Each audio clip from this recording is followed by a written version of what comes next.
Bas! Pada saat itu, pedang raksasa emas menebas Ye Qinghan dari udara dengan momentum dan penindasan yang tak tertandingi. Sinar cahaya menyinari gunung di belakang halaman barat Ye Jiabao, cahaya biru cahaya dengan cepat membentuk perisai cahaya besar, menutupi seluruh halaman barat dalam sekejap, seperti tutup pancician transparan, naik dari langit. Putar itu terbalik dan menutupi seluruh pot di halaman barat. Lalu terdengar suara gemuruh yang sangat mendominasi. Siapa yang berani menyakiti cucuku yang berharga? Mendengar suara ini, semua orang di Zuixingyuan terkejut pada saat yang sama, dan ingin melihat ke arah gunung belakang dengan ketakutan. Tapi yang lebih membuat mereka takut adalah tidak ada satupun dari mereka yang bisa menggerakkan satu jari pun atau memelintir leher mereka. Kurung siku buka. Halaman barat sepertinya waktu telah membeku pada saat ini. Lengan baju para tetua yang terbang di langit telah berhenti berayun. Jenggot putih penatua Tianxing masih sedikit terangkat. Ye Qingwu masih mempertahankan penampilan berlari. Ye Jian masih menunjukkan mulut gigi putih yang menyeramkan. Ye Qinghan masih berlutut dengan satu lutut, dan pedang raksasa di udara masih membawa aura yang sangat ganas, tapi berhenti di atas dahi Ye Qinghan. Segalanya tampak seperti dengan cahaya cian ini, itu mengeras dan membeku. Alam suci. Para tetua memikirkan sebuah kata pada saat yang sama. Kemampuan unik orang kuat di alam suci untuk menentang surga, alam suci. Meskipun Ye Jian masih menunjukkan gigi putihnya dan tersenyum dingin, ada ledakan kepahitan dan penyesalan di hatinya. Dia telah dengan jelas menutup gunung belakang. Selama tidak ada yang menyentuh larangan di gunung belakang, tidak peduli berapa banyak orang yang mati di pihak keluarga atau tidak peduli seberapa hidup pertarungannya, sisi lain dari gunung belakang akan tetap ada, tidak tahu tentang hal itu. Hanya saja dia melewatkan sesuatu dalam perhitungannya, cucu Ye Qingyu, Ye Qingwu. Ye Qingyu sangat mencintai Ye Qingwu, kenapa dia tidak meninggalkan sesuatu untuknya? Ye Qiang dan Ye Tianxing, Ye Tianxing, keduanya bahagia pada saat bersamaan. Meski tubuh tak bisa bergerak, pikiran berputar cepat. Ye Qiang sedang berpikir tentang bagaimana menggunakan masalah ini untuk memukul Ye Jian dengan keras, sementara Ye Tianqing dan Ye Tianxing sedang berpikir tentang bagaimana memohon kepada pemimpin klan untuk menyelamatkan Ye Qinghan. Bang! Saat semua orang memikirkan Xiao Jiujiu di dalam hati mereka, sosok Qian datang dari gunung belakang seperti meteorit. Pada saat yang sama, dua sosok, satu kuning dan satu putih, menyala di gunung belakang, dan mereka bergegas dengan cepat, kemarilah. Huff! Sosok hijau datang lebih dulu, seorang lelaki tua berjubah hijau. Lelaki tua itu memiliki wajah biasa dan fitur wajah biasa, namun matanya tampak sedikit lebih besar dan melotot, membuat seluruh tubuhnya terbuka. Sedikit kekejaman dan aura yang mendominasi.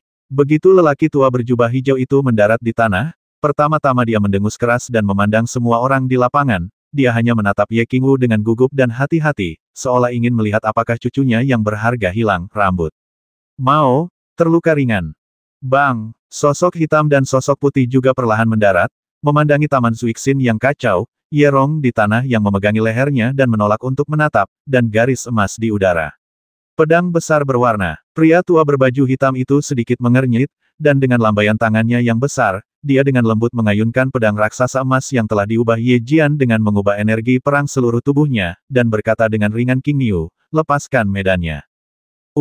Melihat cucunya baik-baik saja, Ye Qingyu merasa lega, membubarkan tempat suci dengan lambaian tangannya, dan mulai melihat dengan rasa ingin tahu situasi di lapangan.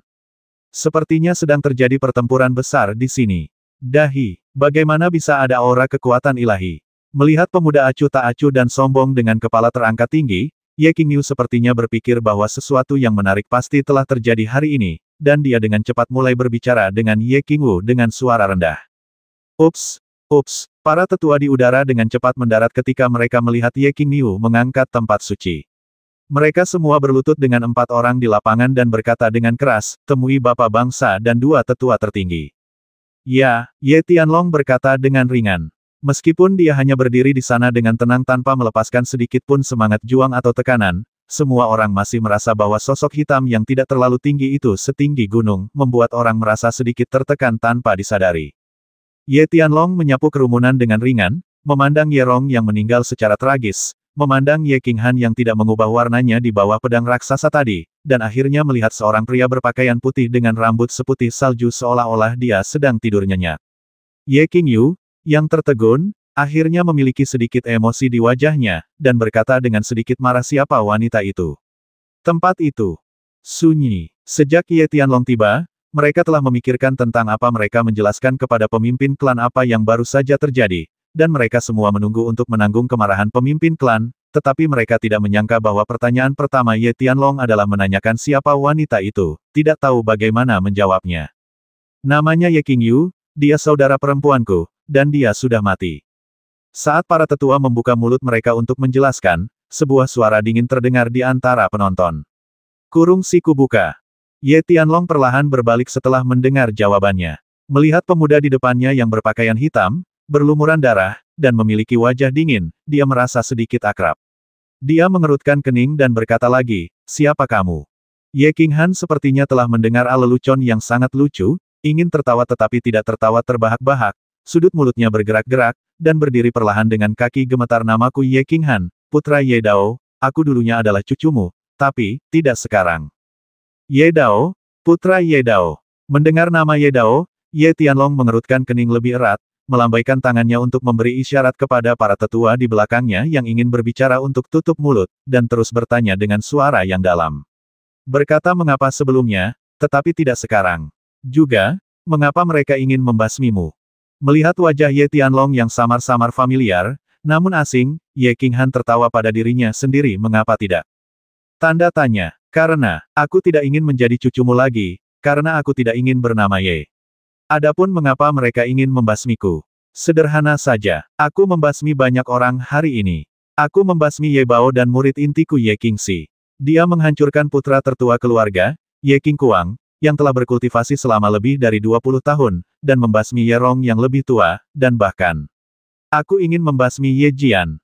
Wow, Ye Qingyu dan penatua tertinggi berpakaian putih Ye Baihulu dengan ekspresi tidak percaya. Dia memandang pemuda yang berdiri di lapangan dengan wajah gemetar, merasa ngeri di dalam hatinya. Putra Ye Dao begitu galak. Tampaknya ketika saya keluar dari pengasingan tahun lalu, saya mendengar bahwa pemuda ini hanya menyia-nyiakan latihannya, dan dia bahkan memanggil binatang perang. Ye Qingxi dan Ye Qingkuang sama-sama junior. Ye Qinghan bisa membasmi atau menghancurkan mereka. Meskipun ini agak aneh, itu bisa diterima. Tapi bocah itu Ye Rong juga seorang master tingkat kaisar, jadi dia bisa dibasmi dengan mudah. Namun ketika mereka melihat gadis berpakaian putih dan rambut putih di belakang Ye Qinghan, mereka sepertinya telah menebak sesuatu, keduanya tetap diam, menunggu pemuda itu mengungkap jawaban dari misteri tersebut. Tanpa diduga, putra Ye Dao bahkan lebih galak dari dia, dan dia memiliki temperamen yang persis sama. Ye Qingyu menghela nafas dalam hatinya, sepertinya memikirkan jenius yang tiada taranya lebih dari 10 tahun yang lalu. Mengapa kamu ingin membasmi mereka? Apakah kamu tidak tahu bahwa keluarga memiliki aturan klan, ruang penyiksaan, dan aula tetua? Meskipun Ye Tianlong telah menebak sesuatu di dalam hatinya, dia masih terkejut dengan kata-kata Ye Qinghan, tapi dia masih terlihat tenang di permukaan. Haha, Ye Qinghan tiba-tiba tertawa terbahak-bahak. Setelah mendengar dua lelucon super berturut-turut, dia akhirnya tidak bisa menahan tawa. Namun, kesedihan dan ejekan dalam tawa itu tidak disembunyikan sama sekali. Dia berkata dengan dingin, memindai para tetua di belakang Ye Tianlong. Aturan klan omong kosong. Aula hukuman. Wakil tetua aula hukuman tergeletak di tanah. Adapun aula tetua, itu adalah tumpukan omong kosong. Ye Tianlong, apakah kamu sudah bingung? Aturan klan dan aula hukuman berguna. Aku akan berjuang untuk hidupku dan membasmi orang dengan kejam. Nak, beraninya kamu, Ye Qinghan, beraninya kamu bersikap tidak masuk akal kepada pemimpin klan. Kamu pantas mati. Ayah, Ye Qinghan sudah gila, biarkan anak-anak membersihkan sampah keluarga ini. Ye Qinghan mengutuk, seperti sambaran petir, mengejutkan semua orang. Dalam sekejap, banyak orang gemetar, menunjuk ke arah pemuda sombong itu, dan mengumpat dengan keras. Ye Jian bahkan lebih bersemangat, dia melompat ke udara, mengubah telapak tangannya menjadi cakar, dan meraih leher Ye Qinghan. Bang! Ye Tianlong melambaikan tangannya dengan ringan, dan kekuatan tak terlihat tiba-tiba menghantam dada Ye Jian, dan Ye Jian mundur sebagai tanggapan. Ye Tianlong menoleh, menatap dengan dingin ke arah Ye Jian yang menutupi dadanya, dan para tetua yang tak terhitung jumlahnya yang memarahi Ye Qinghan, dan berkata tanpa ekspresi Baihu, sebelum masalah ini diketahui, siapa yang berbicara? Ambil semua trik kecil. Diam, semuanya. Pemimpin klan tidak bertanya, dan tidak ada yang diizinkan berbicara lagi. Pria tua berkulit putih, Ye Baihu, dengan kilatan di matanya, merasakan kerumitan masalah ini, dan berteriak dengan suara yang dalam. Ye Tianlong mengangguk, berbalik, dan menghadap Ye Qinghan yang berdiri diam di samping, tidak tahu apa yang dia pikirkan. Dia berkata dengan tenang, bawa adikmu dan ikuti aku ke ruang eksekusi. Aku akan memberimu penjelasan. Tentu saja, kamu juga perlu memberiku penjelasan. Bawa adikmu dan ikuti aku ke ruang eksekusi. Aku akan memberimu penjelasan. Tentu saja, kamu juga perlu memberiku penjelasan. Kata-kata Ye Tianlong mematahkan citra sebelumnya di depan semua orang. Citra Ye Tianlong selalu serius, kuno, dan keras kepala. Belum lagi Ye Jiabao mengetahui hal ini dengan sangat baik, bahkan di God of War Mansion pun sangat terkenal. Tidak peduli betapa berbakatnya Ye Dao, jika dia berasal dari keluarga lain, dia pasti akan menawarinya harta. Dan ketika Ye Dao memberontak berkali-kali dan melanggar perintah keluarga berkali-kali, itu semua disebabkan oleh sikap Ye Tianlong yang kolot dan keras kepala. Pada akhirnya, Ye Dao membawa kembali seorang gadis bordil dan berlutut di asrama Ye Tianlong selama 3 hari. Ye Tianlong tidak sepenuhnya puas, setuju hanyalah persetujuan, bukan pengakuan. Sekarang putra Ye Qinghan bahkan lebih baik dari ayahnya, dia telah membasmi banyak anggota keluarga dan bahkan menyebut Ye Tianlong orang tua bodoh di hadapannya. Jika amarah Ye Tianlong di masa lalu diikuti, dia mungkin tidak akan dibasmi dengan satu telapak tangan, setidaknya dia akan ditampar dengan satu telapak tangan. Tapi sekarang, Ye Tianlong tidak hanya tidak marah, tapi malah berkata kepadanya dengan ramah, apakah kamu ingin memberinya penjelasan? Kurung siku buka. Jelaskan. Ye Qinghan menggelengkan kepalanya dan menatap wanita berambut putih dengan pakaian putih yang tidur nyenyak di tanah. Ada bekas patah hati dan bekas kematian di wajahnya, dan dia berkata dengan ringan, mereka semuanya mati, dan saya tidak membutuhkan penjelasan Anda. Jika Anda dapat membasmi satu orang dan melakukan satu hal untuk saya akan memberikan penjelasan yang memuaskan. Katakan. Ye Tianlong memandangi ekspresi samar kematian di dahi pemuda itu, dengan ekspresi agak serius, katanya cepat.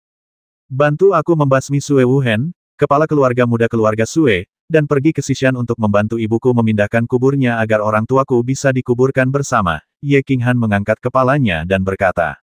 Ye Tianlong merenung sejenak dan berkata dengan tenang, saya berjanji yang terakhir, tetapi Anda harus memberitahu saya apa yang terjadi dengan yang pertama. Mata Ye Qinghan menunjukkan sedikit kesuraman, dan Ye Tianlong setuju dengan sederhana dan rapi, membiarkannya memenuhi permintaan terakhir ibunya membuatnya sedikit bahagia. Dia tidak ingin mengatakan apa-apa lagi, tapi dia akhirnya berkata, adikku Ye Qingyu memiliki tubuh roh giok. Kamu pasti memperhatikan bahwa Sue Wuhen dilahirkan dengan pupil ganda. Saya pasti telah melihat fisik saudara perempuan saya, jadi saya bekerja sama dengan dua orang idiot, Ye Qingkuang dan Ye Rong, untuk menculiknya. Pada akhirnya, saudara perempuan saya menabrak tembok dan basmi diri. Anda mungkin bisa menebak apa yang terjadi selanjutnya. Saya membasmi dan menculikku. Adikku, Ye Qingxi, dipaksa untuk mengetahui semua ini, datang ke sini, melumpuhkan Ye Qingkuang dan menyanderanya. Aku ingin memancingmu keluar, tetapi kelompok tetua mereka tidak setuju.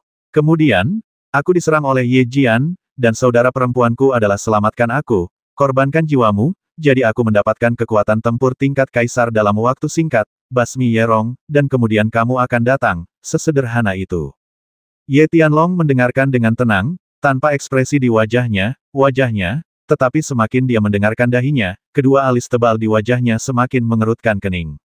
Setelah mendengarkan, dia tidak terus bertanya, tetapi menoleh dengan ringan dan berkata, Tianxing, itulah yang dia berkata benar. Omong kosong, tidak peduli apa. Itu omong kosong. Bagaimana Qingkuang dan Ye Rong bisa membantu orang luar berurusan dengan anggota keluarga? Ayah, Ye Qinghan pasti berselisih dengan mereka dan hanya membuat alasan. Sebelum tetua berjanggut putih Ye Tianxing dapat berbicara, Ye Jian berbicara lebih dulu. Diam, jika kamu berbicara, aku akan langsung memblokirmu. Wajah Ye Tianlong akhirnya menjadi sedikit marah. Sepertinya dia telah mengabaikan urusan keluarga selama bertahun-tahun, dan keluarga menjadi semakin kacau. Warna melirik Ye Jian dengan tatapan dingin dan suram, dan akhirnya berhenti di Ye Tianxing. Kepala klan Hui, setelah Ye Qinghan melumpuhkan Qingkuang, saya datang ke tempat kejadian. Memang itulah yang dia katakan. Saya tidak tahu tentang paragraf sebelumnya, tetapi Ye Qingkuang baru saja dikirim kembali untuk dirawat oleh penatua Ye Kuan. Saya pikir tidak ada yang serius saat ini. Ya, Ye Tianxing mengangguk dan menjawab dengan jujur. Dia berhenti, menatap Ye Qinghan di depannya, dan berkata dengan sungguh-sungguh pemimpin klan, saya memiliki sesuatu yang penting untuk dilaporkan, yaitu terkait untuk naik turunnya keluarga berusia seabad. Ye Kuan, pergi dan bawa Ye King Kuang. Ye Tianlong melambai kepada seorang tetua yang sedang berlutut di Ye King Niu. Dia merasa bahwa nada di belakang Ye Tianxing jelas serius dan beban dalam kata-katanya membuatnya merasa sedikit terkejut. Dia berkata, Tian King, katakan saja apa yang ingin kamu katakan. Apakah ini terkait dengan kemakmuran dan kemunduran keluarga selama ratusan tahun? Ye Baihu dan Ye King Niu juga jelas tertarik dengan kata-kata Ye Tianxing. Akankah misterinya terpecahkan? Saya hanya bisa mendengarkan dengan penuh minat. Saya meminta agar Patriark mengampuni Ye King Han atas semua kejahatannya. Kata-kata pertama Ye Tianxing menyebabkan keributan di kerumunan. Ye King Han membasmi 3 orang hari ini dan melumpuhkan 1 orang. Salah satu dari mereka terbasmi, dan dia adalah tetua keluarga, orang kuat di kerajaan. Yang digulingkan adalah tuan muda tertua dalam keluarga, anak inti dalam keluarga, dan calon pewaris kepala keluarga. Dia sebenarnya bilang ingin memaafkannya. Bahkan jika orang-orang itu sangat tidak berguna sehingga mereka semua bersalah, apakah itu berarti mereka tidak cukup bersalah untuk mati? Alasan, Ye Tianlong berkata dengan ringan. Dia samar-samar menebak banyak hal, dan dia juga ingin melakukan sesuatu, tetapi dia membutuhkan alasan, dan keluarga Ye juga membutuhkan beberapa alasan. Mata Ye Tianxing samar-samar bersemangat. Dia meliriknya dan masih berdiri dengan bangga. Dia tidak tergerak oleh kata-katanya.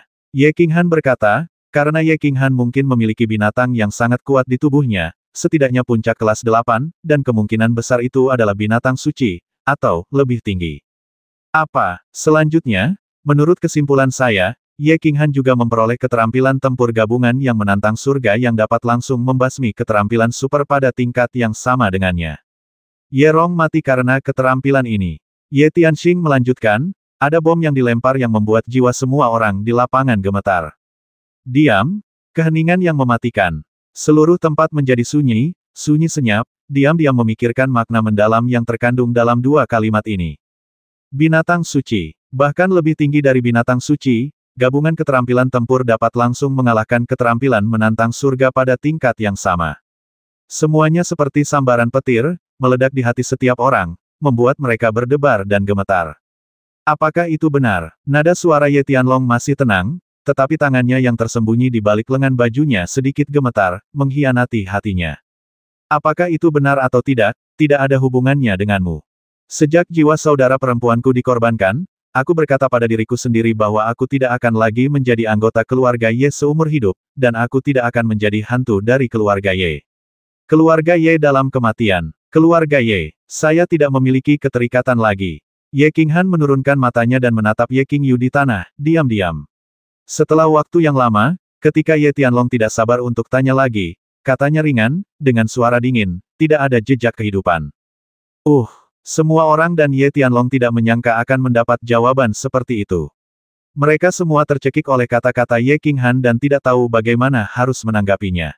Ada keheningan lagi, dan setelah beberapa saat, Ye Tianlong menghela nafas dalam-dalam dan berkata, tidak masalah jika kamu tidak mengenali keluarga ini.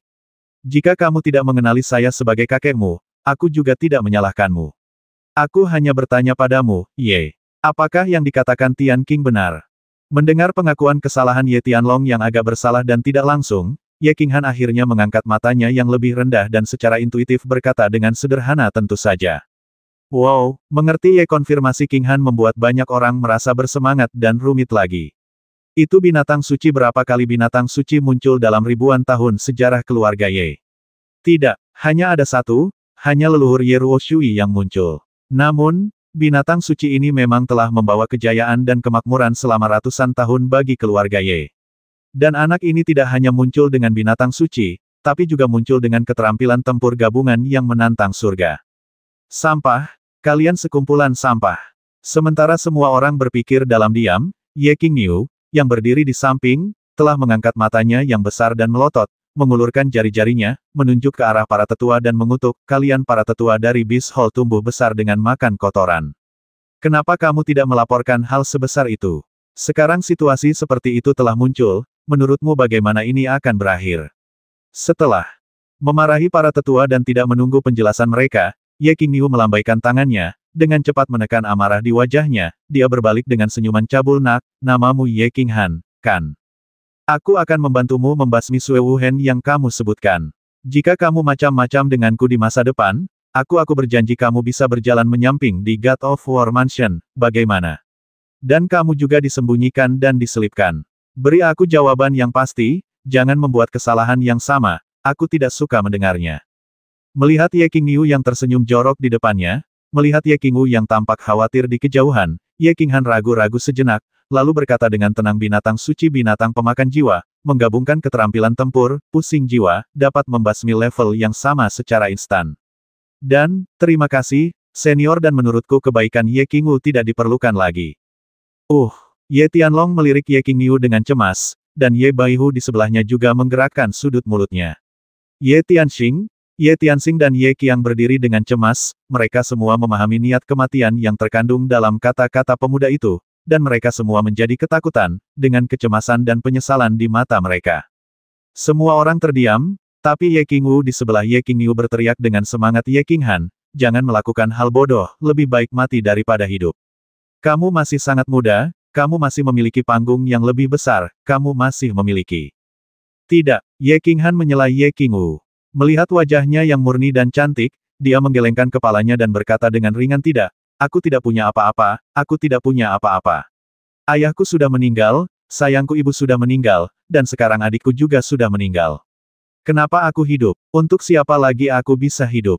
Mungkin, sebaiknya aku tidak datang ke dunia ini, tempat ini bukan milikku. Kamu, King Hanyu berkata semakin kesepian dia, semakin dia patah hati. Dia setengah berlutut lemah di depan Ye Qingyu, menatap wajah pucat saudara perempuannya, rambut seputih salju, dan tetesan sisa darah merah cerah di sisinya, pakaian putih. Mengulurkan tangannya untuk membelai wajah adiknya, dia mengingat kata-katanya sebelum pengorbanan, dan berbisik lembut, Qingyu. Aku pasti akan menikahimu di kehidupan selanjutnya, aku pasti akan menikahimu. Kataku, aku akan memberikan kaulah yang memberitahuku. Kurung siku buka.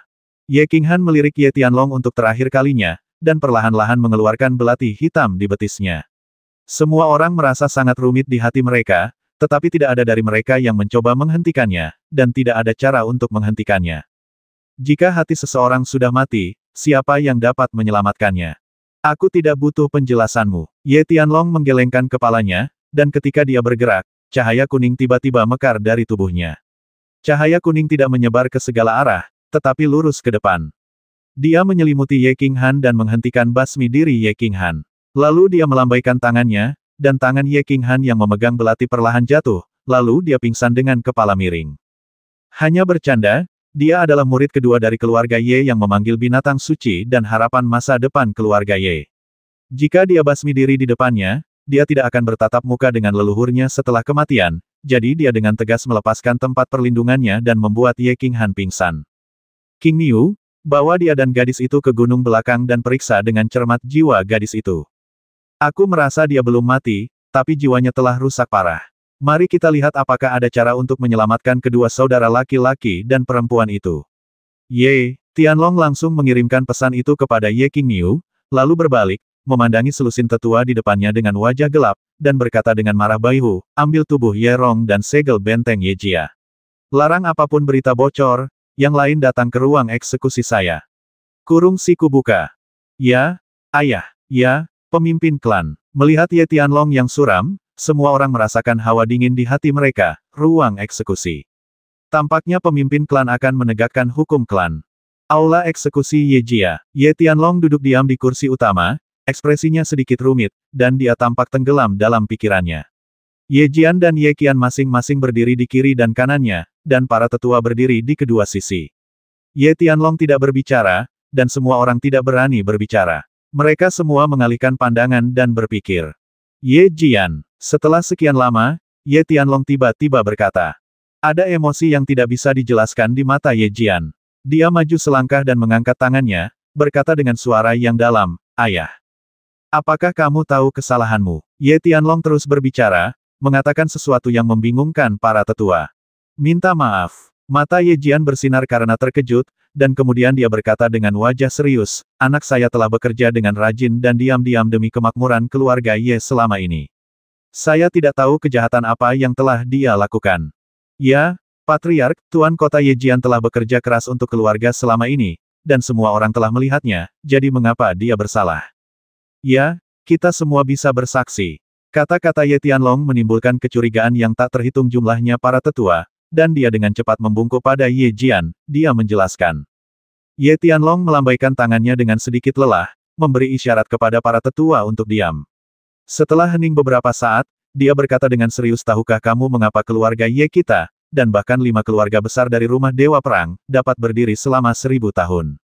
Mengapa? Bisakah kita mencapai kejayaan di era ini? Anda mungkin ingin mengatakan, apakah karena keluarga Ye memiliki binatang perang? Keluarga lain memiliki keterampilan rahasianya sendiri. Salah. 5 keluarga besar kita telah mampu untuk memonopoli 5 kota besar selama ribuan tahun, bukan dengan keterampilan rahasia ini, tetapi dengan persatuan.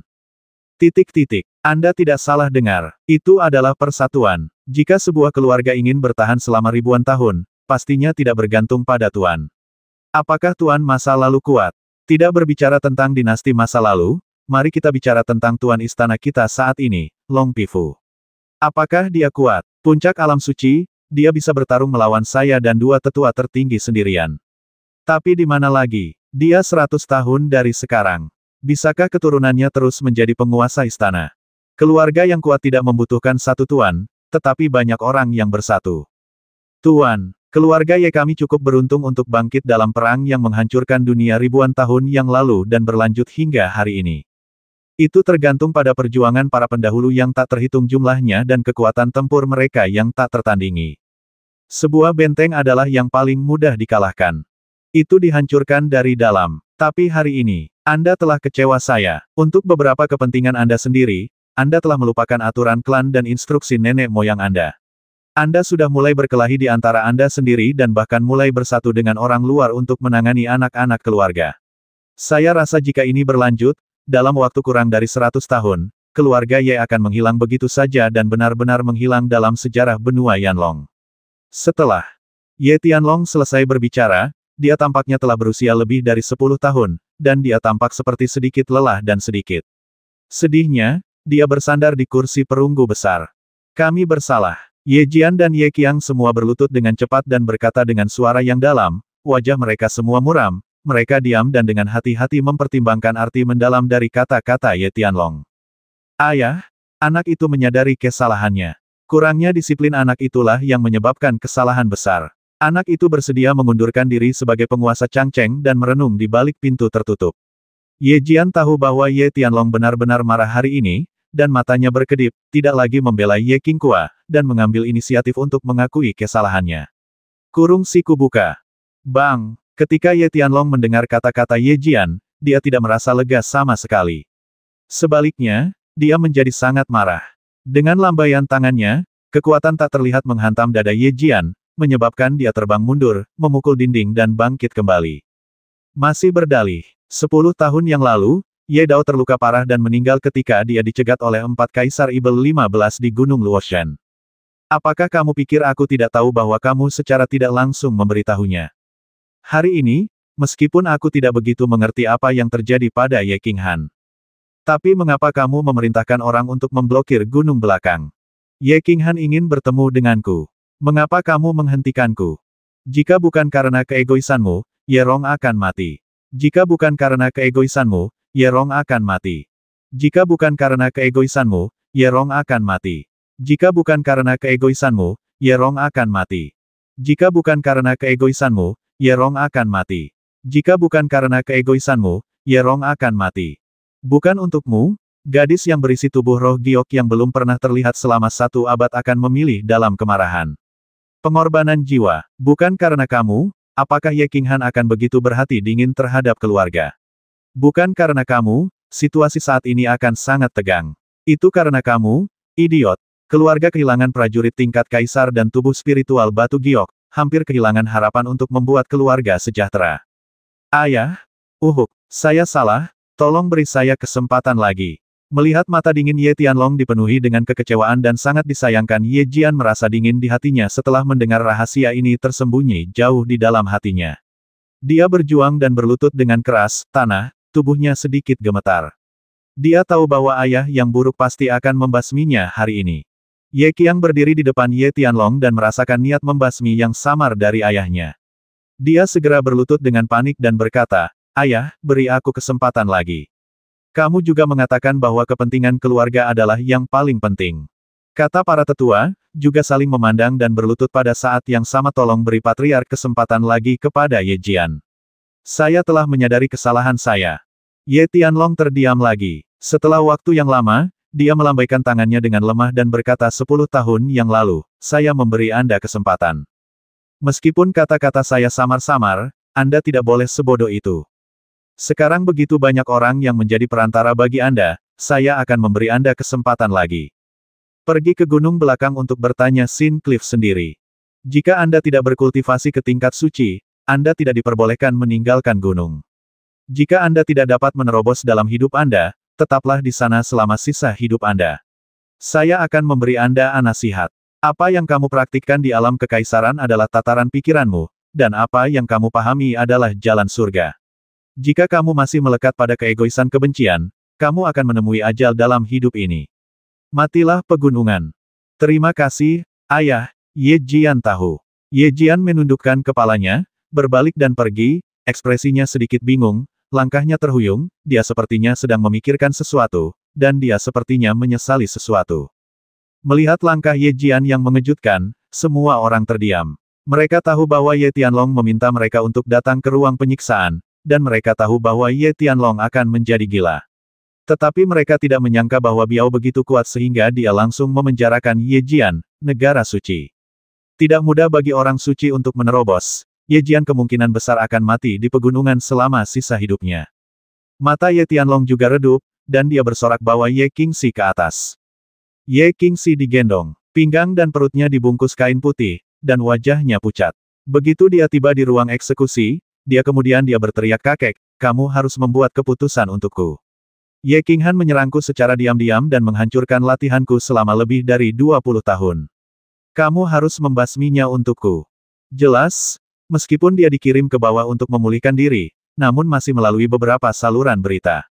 Dia mengetahui bahwa Ye Qinghan tidak mati, tetapi dibawa pergi oleh Ye Qingniu, jadi dia berteriak ketika dia melihat Ye Tianlong, tetapi dia tidak tahu bahwa ayahnya baru saja ditampar oleh Ye Tianlong, dan dia dipenjara di belakang gunung, dan diperkirakan dia tidak akan pernah keluar dalam kehidupan ini. "Pa, seperti yang diharapkan," dia dijawab dengan tamparan keras. Ye Tianlong bahkan tidak mau mendengarkan alasannya. Dia melambaikan tangannya dan berkata, "Ye Tianxing, kamu bertanggung jawab atas interogasi saat ini. Jika semuanya ketahuan, ikuti aturan klan dan kalahkan." Ye Qingkuang menatap Ye Tianlong dengan wajah dingin ngeri. Kakek dalam ingatannya tidak seperti ini. Dia berjuang untuk melepaskan diri dari tangan Ye Tianxing dan berteriak dengan sedih, "Kakek, bagaimana kamu bisa melakukan ini padaku? Aku orang yang tidak berguna sekarang, dan kamu masih ingin memaksakan hukum klan padaku. Kamu sangat kejam, sangat kejam." Ye Tianlong tidak melihat ke arah Ye Qingkuang lagi, tapi melalui pintu ruang eksekusi, melihat pegunungan hijau di kejauhan. Setiap orang harus bertanggung jawab atas kesalahan yang dilakukannya. Anda masih bisa berlatih setelah kultivasi Anda rusak, tetapi jika Anda masih memiliki mentalitas ini, Anda akan selalu menjadi orang yang tidak berguna. Jika Anda tidak menyesalinya di kemudian hari, saya akan melakukannya tidak pernah mengenalimu lagi. Cucu ini. Kekejaman Ye Tianlong dan metode berdarah besi sekali lagi mengejutkan semua orang yang hadir. Meskipun naga itu telah tertidur selama bertahun-tahun, begitu dia bangun, semua orang akan menghadapi kemarahannya yang luar biasa dan kekuatan naganya yang tertinggi. Gunung di belakang Yejia sebenarnya bukanlah gunung, melainkan sebuah lembah di kaki gunung. Ada sebuah danau di lembah, dan ada beberapa loteng sederhana di samping danau. Di salah satu loteng, Ye Qingniu meletakkan tangannya di dahi Ye Qingyu, dengan ekspresi serius dan diam. Di sebelah mereka adalah Ye Qinghan, yang sedang berbaring dengan tenang seolah sedang tertidur lelap, dan Ye Qingwu, yang menonton dengan gugup. Hah! Setelah sekian lama, Ye Qingyu Changchun menarik napas panjang dan membuka mata tertutupnya. "Kakek, apa kabar? Bisakah Ye Qingyu diselamatkan?" Kurung siku buka. Ye Qingwu dulu tidak terlalu memperhatikan gadis yang lembut dan lemah ini, dan dia tidak melihatnya berkali-kali. Tapi gadis kecil Zui Xinyuan dengan tegas membakar jiwanya demi kakaknya, dan adegan mengorbankan jiwanya untuk Ye Qinghan sangat mengejutkannya. Banyak orang mungkin akan mengatakan bahwa mereka rela mati demi orang yang mereka cintai, namun jika mereka benar-benar dihadapkan pada pemandangan ini, berapa banyak orang yang berani mengambil keputusan tersebut? Berani mati dengan senyuman di wajahmu. Jadi dia mulai menyukai gadis ini, tapi jauh di lubuk hatinya dia sangat mengaguminya. Jadi Ye Qingyu membawa saudara laki-laki dan perempuan Ye Qinghan ke gunung belakang, dan dia harus mengikutinya hidup atau mati. Untungnya, gadis ini belum mati karena kondisi tubuhnya yang istimewa. Ye Qingyu menghela nafas ringan, dengan ekspresi yang rumit, tapi sayangnya, jiwanya hampir habis terbakar, jadi dia tidak akan hidup lama. Petik 2. Lalu, ada bantuan atau tidak? Ye Qingyu bertanya dengan cemas, matanya melebar karena marah. Ye Qingyu jelas sedikit takut pada cucunya yang berharga, jadi dia berkata dengan cepat dan singkat ada bantuan, tapi keluarga Ye tidak bisa menyelamatkannya. Fiuh, sesosok kuning muncul di udara, terbang langsung ke loteng kecil, melirik ke arah Ye Qinghan yang sedang tidur, dan berkata dengan cepat, Qingyu, apa yang terjadi? Temui sang patriark. Ye Qingyu dan Ye Qingwu masih berbicara ketika mereka melihat Ye Tianlong terbang masuk dan memberi hormat dengan cepat. Kurung siku buka. Tebakan sang patriark benar. Karena Ye Qingyu telah terluka sebelumnya, pengorbanan jiwa terakhir tidak sepenuhnya berhasil. Oleh karena itu, dia masih mempertahankan jejak jiwanya, jadi dia tertidur lelap, yang berarti dia menjadi keadaan vegetatif. Ye Tianlong mengangkat alisnya, sedikit senang, oh, tingkat budidaya jiwamu lebih tinggi dari milikku, apakah menurutmu itu bisa diselamatkan? Bisa diselamatkan. Tapi harganya sangat mahal tinggi. Ye Qingyu mengerutkan kening pertama, pada level mereka, harga yang mereka sebutkan bukanlah harga biasa. Bingung, harga apa yang bisa lebih tinggi daripada kehilangan seorang master dengan keterampilan tempur gabungan super dari binatang suci dalam keluarga. Bahkan jika kamu menjual setengah dari keluarga Ye, aku masih akan diselamatkan. Ye Tianlong melirik Ye Qingyu dengan marah dan kata dengan marah. Qingyu bingung. Untuk menyelamatkan Ye Qingyu, pertama-tama kita harus menjaga jiwanya tetap hidup, yang membutuhkan obat ajaib pemelihara jiwa dalam jumlah besar. Kedua, jika kita ingin membangunkannya sepenuhnya, kita harus membutuhkan 2 spiritual pil dewa. Pil dewa spiritual. Meskipun Ye Tianlong sudah siap secara mental, dia sangat terkejut dengan kata-kata Ye Qingyu. Dia mengerutkan kening dan terdiam. Ye Qingyu, yang berada di sebelahnya, menjadi bingung ketika mendengarnya, dan bertanya dengan ragu, saya pernah mendengar tentang obat-obatan yang menyehatkan jiwa, tapi kakek, apa itu pil spiritual? Dewa surga ramuan spiritual terbentuk dari jiwa orang-orang berkuasa setelah kematian mereka. Kata-kata acuh tak acuh Ye Qingyu mengejutkan Ye Qingyu. Sebagai cucu Ye Qingyu, dia adalah fokus pelatihan keluarganya. Dia masih samar-samar mengetahui beberapa rahasia utama daratan. Di daratan, meskipun terlihat seperti orang suci di permukaan, itu adalah puncak dari seorang pejuang. Tapi Ye Qingyu tahu bahwa ada alam yang lebih tinggi dan lebih menakutkan di atas alam suci, yaitu alam dewa. Prajurit alam dewa surgawi sebenarnya dapat dianggap sebagai pejuang. Mereka memiliki umur panjang yang tak ada habisnya dan kekuatan yang menakutkan. Mereka dapat mengubah gunung dan lautan dengan satu gerakan tangan, dan dapat membasmi sekelompok besar prajurit alam suci hanya dengan satu pandangan. Mereka adalah dewa sejati, Tuhan yang Maha Kuasa. Dan sekarang, kakeknya benar-benar mengatakan bahwa untuk menyembuhkan Ye Qingyu, dia membutuhkan ramuan yang dibentuk oleh jiwa orang kuat di alam dewa setelah kematiannya, dan ada 2. Bisakah Tuhan dibasmi? Apakah ada 2 dewa yang hidup di dunia ini? Kalaupun ada, siapa yang bisa membasmi mereka? Katakan padaku kapan anak itu bangun. Ye Tianlong menghela nafas dan berjalan keluar dari loteng. Ye Qinghan memiliki banyak mimpi, di mana dia sepertinya telah kembali ke bumi, ke kampus yang dikenalnya, dan melihat kakak perempuan yang dia sukai selama bertahun-tahun, hanya menunggu dia berlari dengan penuh semangat. Begitu adegannya berubah, kakak perempuan senior yang cantik itu berubah menjadi bos wanita yang centil. Kemudian adegan berpindah ke Taman Zuixin, ke saat ketika jiwa saudara perempuannya dikorbankan, ke saat ketika rambut hitam saudara perempuannya perlahan memutih, dan pada saat itu dia berteriak kesakitan dan ketidakberdayaan. Tidak. Dia ngeri. Berteriak, dia terbangun dengan keringat dingin. Dia melihat loteng aneh dan sosok kuning pendek. Apakah kamu sudah bangun? Sosok kuning itu perlahan menoleh, dengan mata sedalam laut dan senyum tipis di sudut mulutnya, itu adalah Ye Tianlong. Di mana adikku? Mengapa kamu menghentikanku? Bisakah kamu menghentikanku sekali? Bisakah kamu menghentikanku selama sisa hidupku?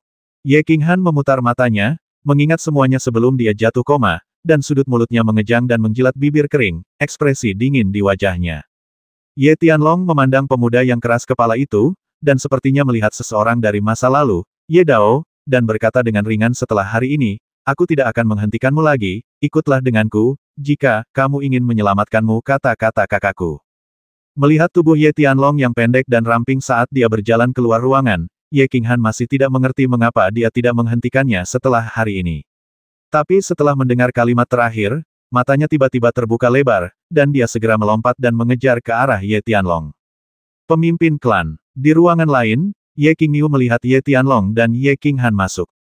Dia dengan cepat memberi hormat, tersenyum dan mengangguk pada Ye Qinghan di belakangnya, dan keluar dari ruangan, meninggalkan ruang untuk leluhur dan cucu mereka.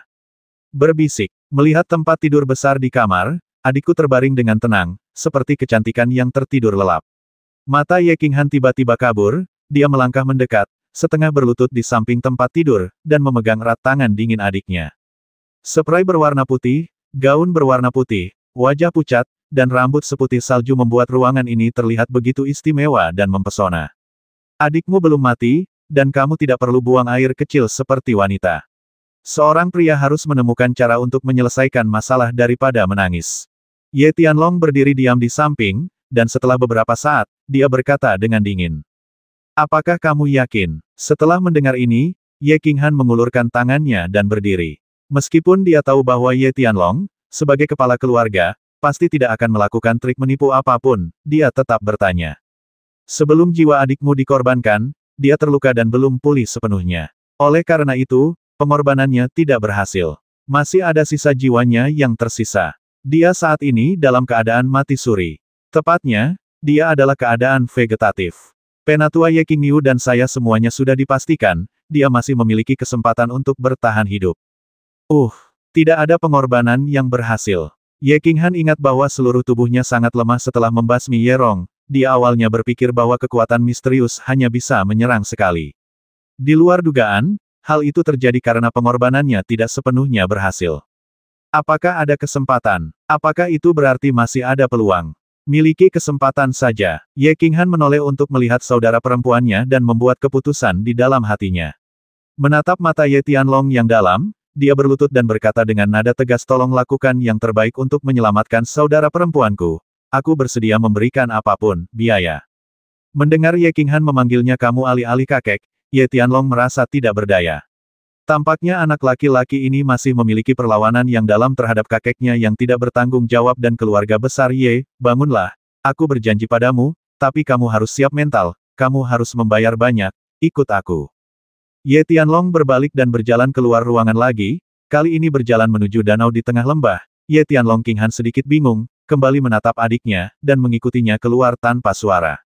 Berdiri di tepi danau, Ye Tianlong menatap kosong ke kejauhan, melihat lapisan bangunan di Ye Jiabao di kejauhan.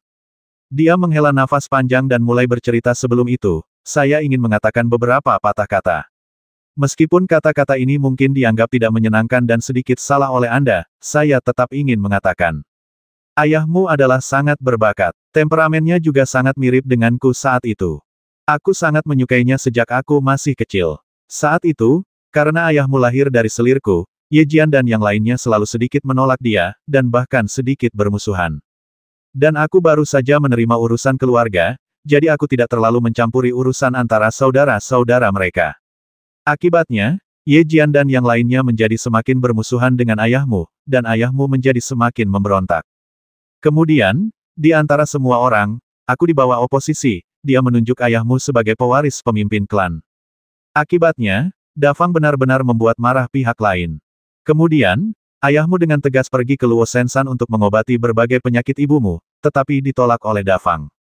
Salah satu sepupu Ye Jian mengkhianati keberadaannya, menyebabkan 4 Kaisar Ibel 15 dari rumah Dewa Ibel 15 bergabung untuk menghentikan pembasmian, dan akhirnya terluka parah dan meninggal.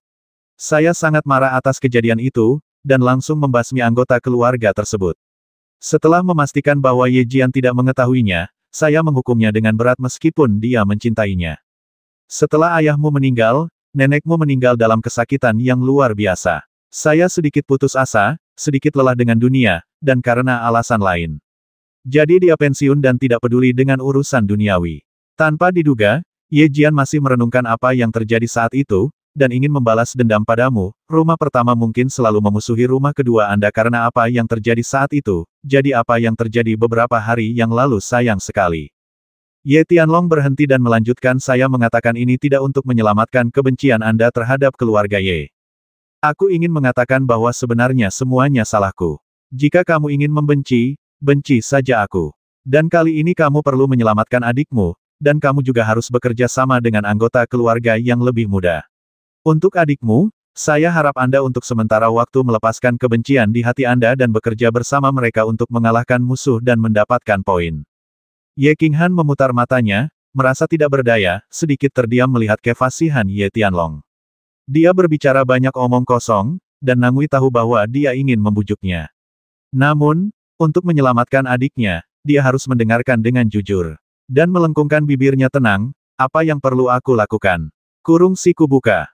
Jika adikmu ingin bangun, dia membutuhkan banyak ramuan yang menyehatkan jiwa. Anda tidak perlu khawatir tentang ini. Saya memerlukan 2 pil spiritual. Saya tahu ada satu di suatu tempat, dan saya akan melakukan semua yang saya bisa untuk mendapatkannya. Ada satu lagi yang saya tidak bisa berbuat apa-apa, dan Anda bisa ambil saja. Ye Tianlong melihat Ye Qinghan, dia sedikit tidak sabar, mengetahui bahwa masalah ini tidak mendesak, dan dia bukan pelobi yang baik, jadi dia membuat ceritanya singkat.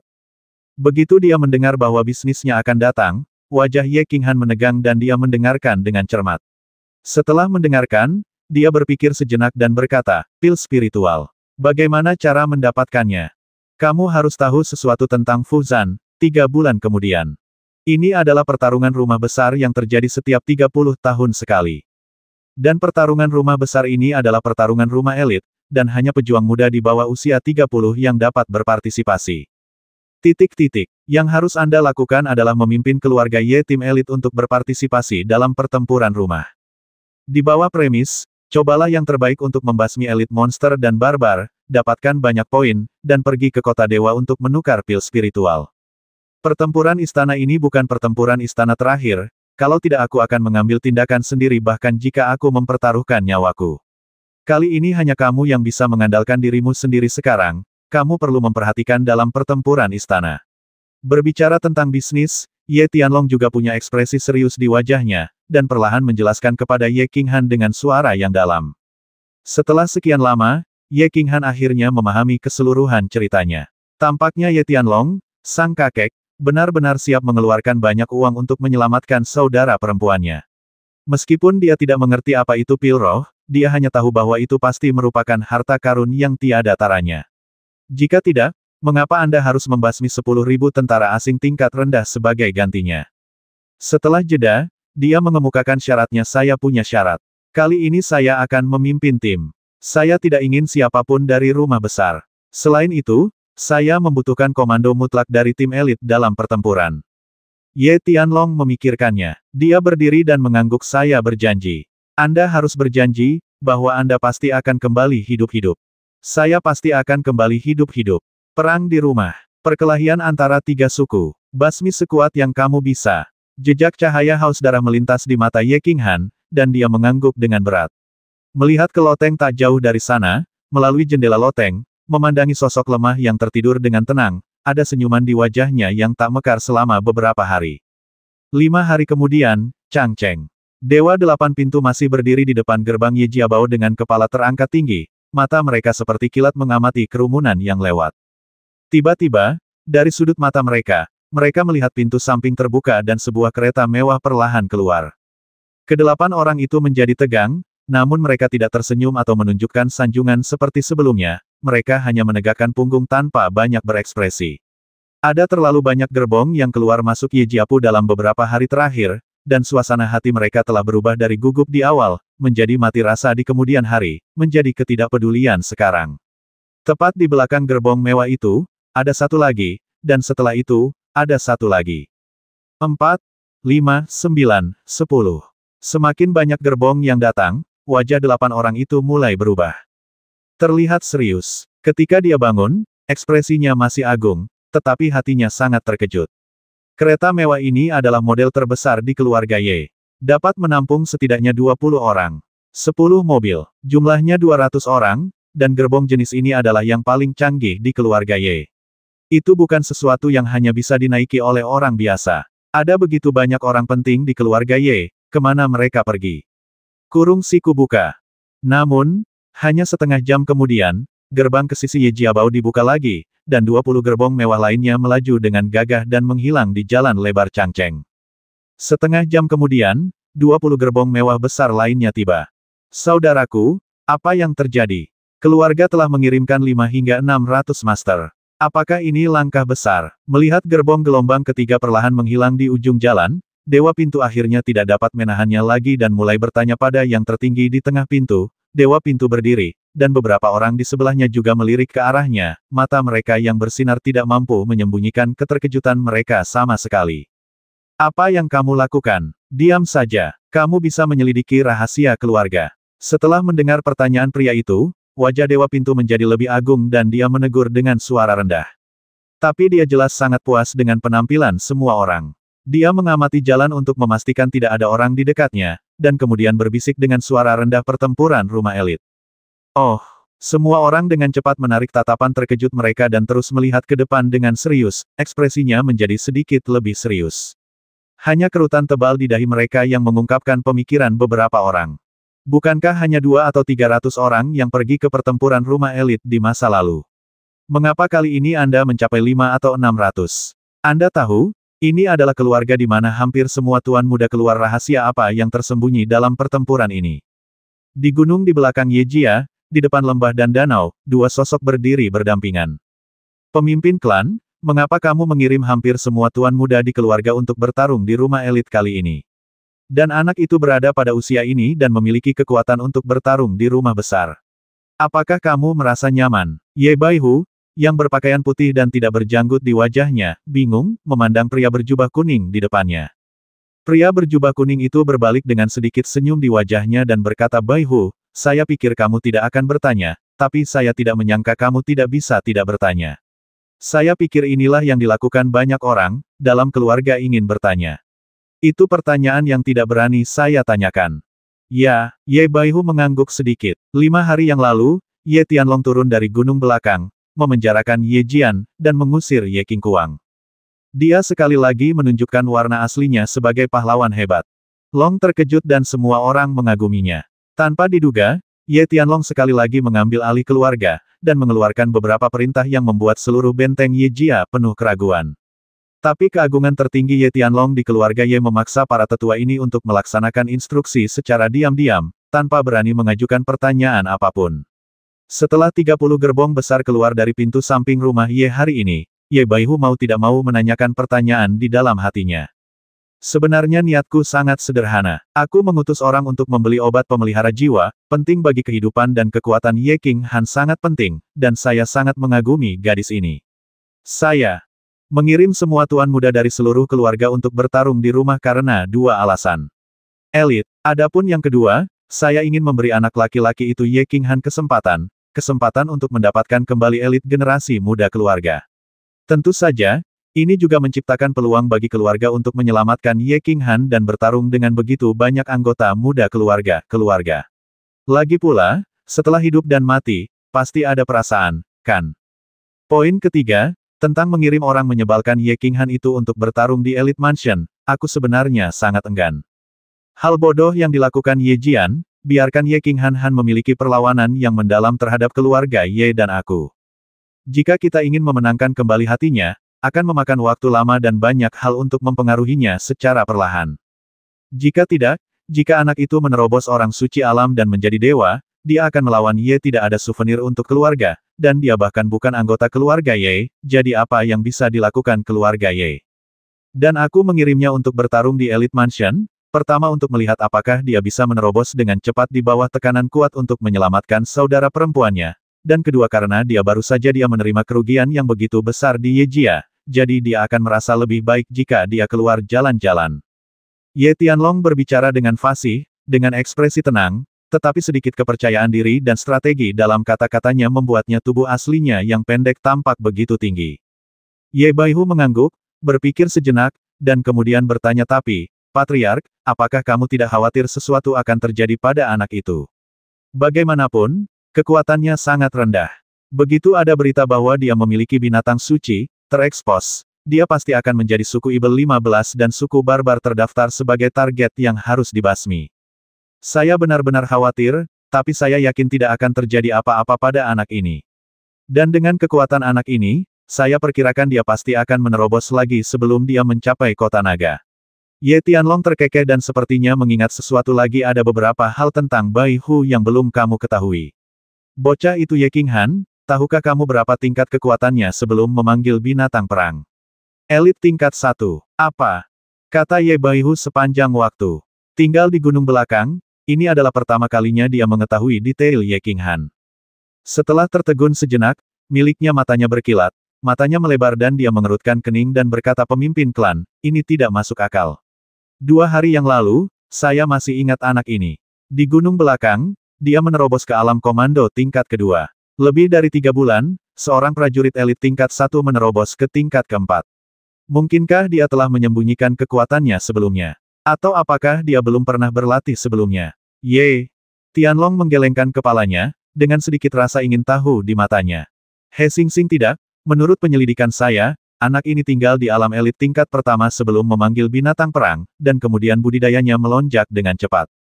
Setelah perjalanan ke Main City, dia sudah berada di tingkat pertama dari ranah komando ketika dia kembali. Rahasia anak ini terlalu banyak. Dan kali ini aku akan mengirim Ye 13 dan Ye 17 kepadanya untuk pertempuran ini. Keselamatannya seharusnya tidak menjadi masalah. Dan timnya yang terdiri dari 200 orang adalah semua tim kematian dilatih oleh King Niu selama bertahun-tahun. Saya sudah memblokir informasi tentang Ye Jia, jadi informasinya tidak boleh bocor. Ye Baihu terdiam lama sebelum dia menenangkan keterkejutan di hatinya. Bocah kurus dan keras kepala itu benar-benar memberinya terlalu banyak kejutan. Mendengar pengaturan Ye Tianlong untuk keselamatan Ye Qinghan, dia mengangguk dan merasa lega. Sepertinya dia sangat percaya pada Ye 13, Ye 17, dan Dea Tim. Dia berkata dengan ringan, ya, tidak ada masalah dengan kekuatan Ye Sisan dan Ye Siki, tapi bisakah Ye Qinghan mengendalikan kedua orang ini? Juga, apakah kamu yakin bisa mendapatkan pil dewa spiritual kali ini, pemimpin klan? Kamu perlu untuk mengetahui hal ini jika kota Cisen mengeluarkan pil dewa spiritual sebagai harta pertukaran pertama, keluarga lain pasti akan menonton dengan penuh semangat. Lagi pula, pil dewa spiritual hanya dirilis setiap 100 tahun sekali. Dan 100 tahun yang lalu, keluarga Feng membayar mahal untuk mendapatkan pil dewa spiritual selama perang. Harganya, dan kali ini, kita membutuhkan 2.